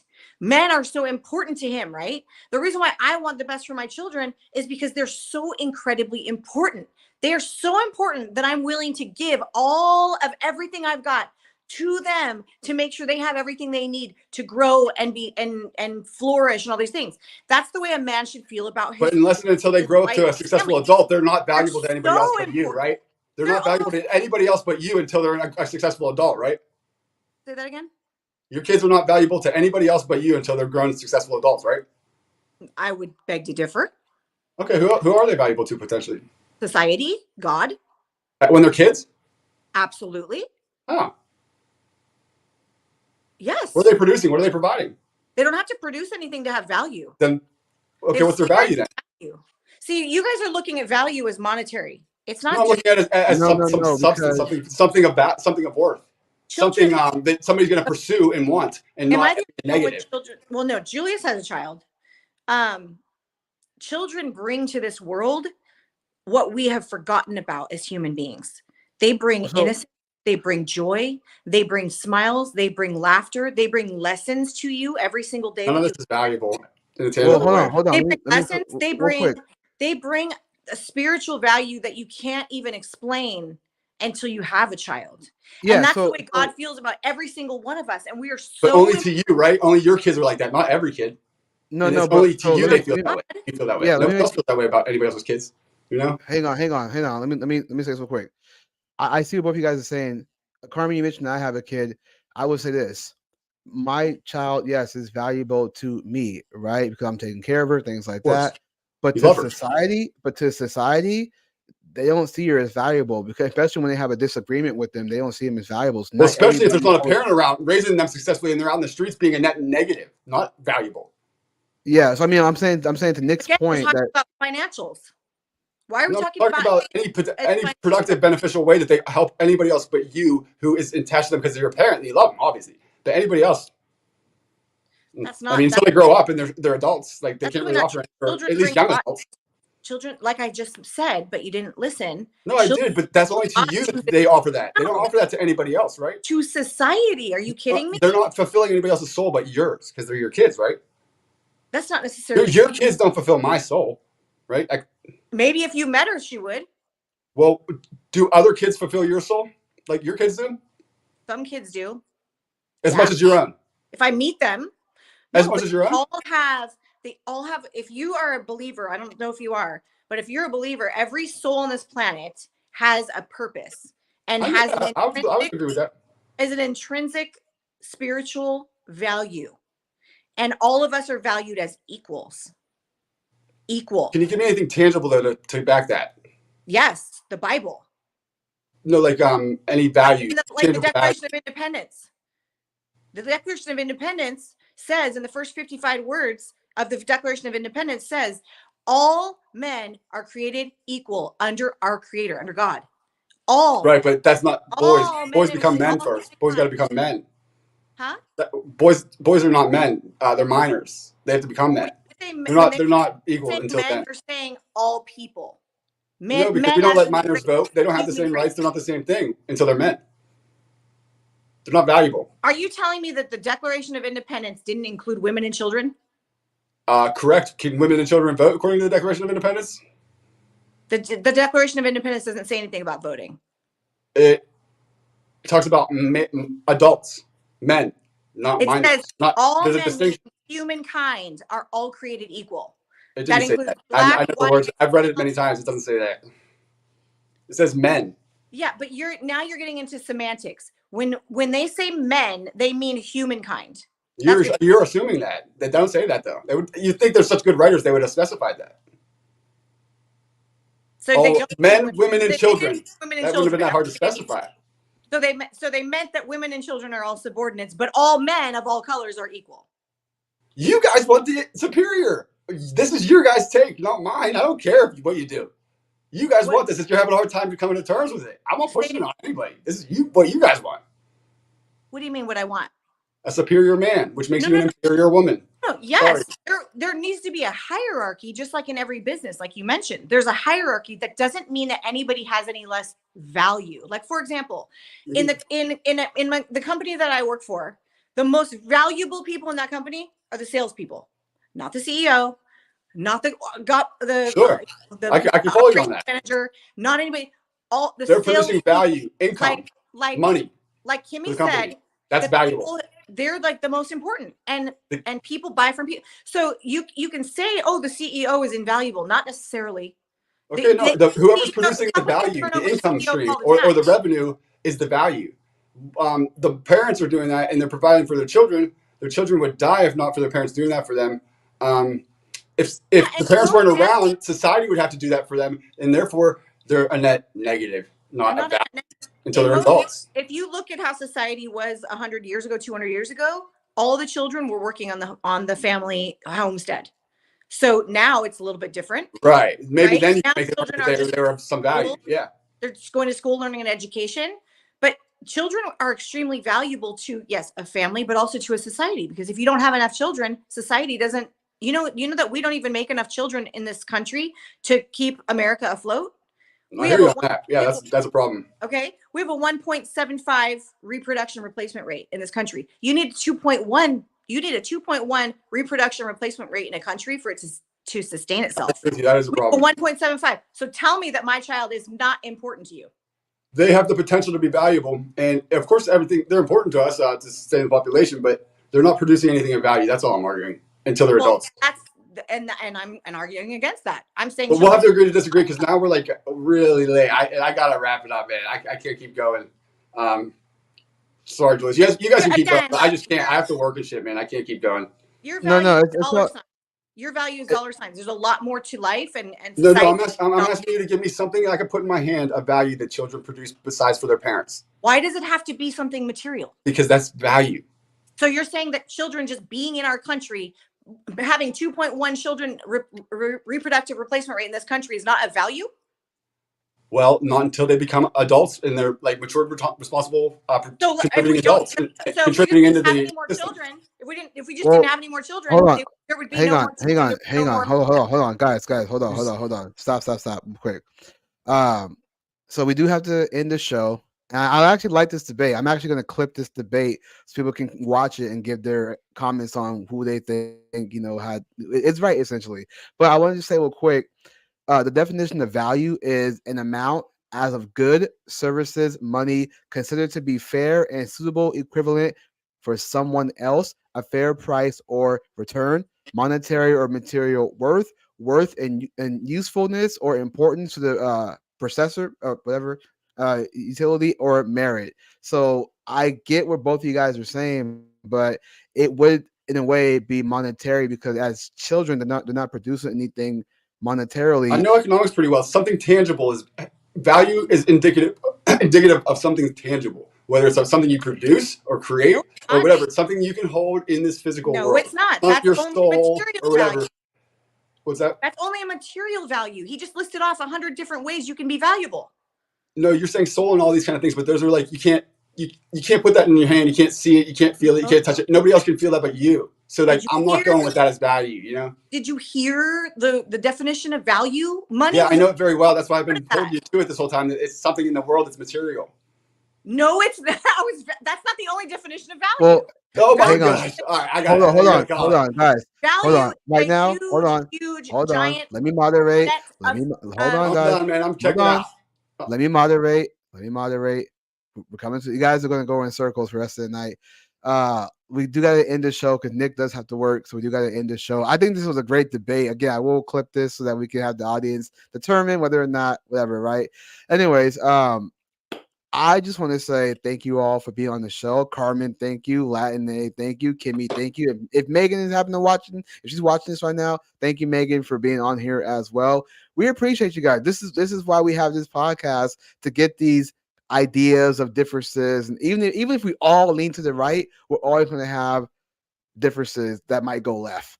So it just happens. But we appreciate you guys. I'm glad this didn't turn into like a rage quit and small dick energy and all that kind of weird stuff. So I'm glad to turn to that, or the opposite of Nick, maybe using words they shouldn't use. But nonetheless, I appreciate this. This was a great show. Thank you guys for coming on. Carmen, where can the folks find you at? And I will put all you guys' links down below, but where can the folks find you at? I will say, to give Carmen some credit, I will say she's got a lot of great content. So yes, she does. I'm not simping, guys. I'm just saying that I followed her for a long time, and I didn't even realize I'd be on the show with her tonight. So, peel my orange for me. Peel my orange for me. If you guys got oranges, earlier, if you asked it the right way, I might. If you got some oranges, definitely peel it. No, I should have brought my orange. Hey, Julius, orange peel, orange pill. That's the next title. I know, orange pill. Orange pill, orange peel. Right. Carmen, where can the folks find you at and follow you at?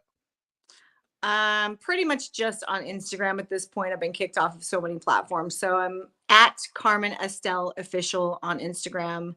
That's my main page. Okay. Latine, where can people find you at?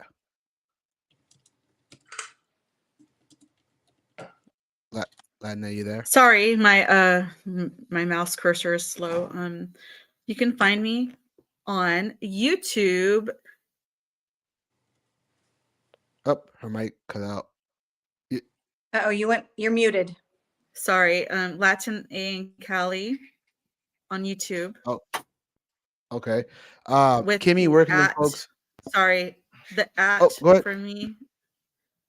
Gosh dang Okay. it! What like my at name.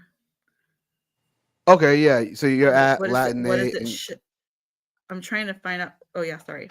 No, it's at Latin Patriot. @ Latin Patriot. that's on YouTube. Thank IG. you. No, that's on mostly just YouTube, but yeah, there is that also on Instagram. Okay. Kimmy, where can the folks find you at? They can find me on Instagram and YouTube at The Outcast Audio. And they can also find me on Spotify, Apple, and Google at, The Outcast by Kimmy. And you said you're on IG as Outcast Audio? Yeah, The Outcast Audio. The Outcast Audio. I'm trying it down so I can know. Okay. All right, cool. Yeah, I'll make sure to put all you right when the show is over. I'll make sure to put all you guys' links. I know Latine said in the chat, but I usually put it in the description below. So when people watch it, look in the description, they can just follow everybody and just kind of do it like that. 'Cause once the live is over, they can't do it. So I just put it into the description below. So appreciate you guys for watching. If you guys enjoyed this live, I think this was a great show. Definitely got heated for sure towards the end there. But hey, we love it. It's great stuff. Round two coming up, boys.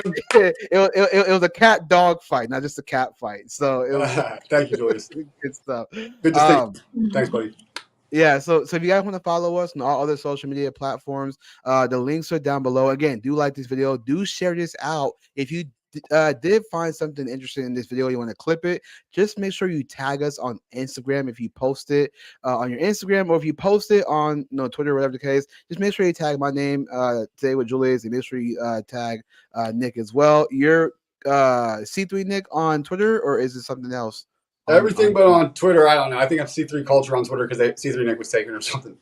Okay, yeah, so there's a picture you guys tag us. If you guys want to support this channel, to help us give you guys better content, you guys can always do so. It definitely does help out because we try to pay for the StreamYard to have more services so we can give you guys. If you guys want to support us doing that, links are down below. The Cash App is there. Any questions you guys have, any content you want us to review, to go over, to talk about, whether it's men's issues, relationship issues, whatever the case may be, or anything to do with culture, you can always email us, or you can DM us on Instagram.com/Age of Men podcast. So appreciate you guys. God bless. Have a good night, and we'll see you guys next time. Take care. It's a man's world. And it'd be nothing without a woman. Scratch.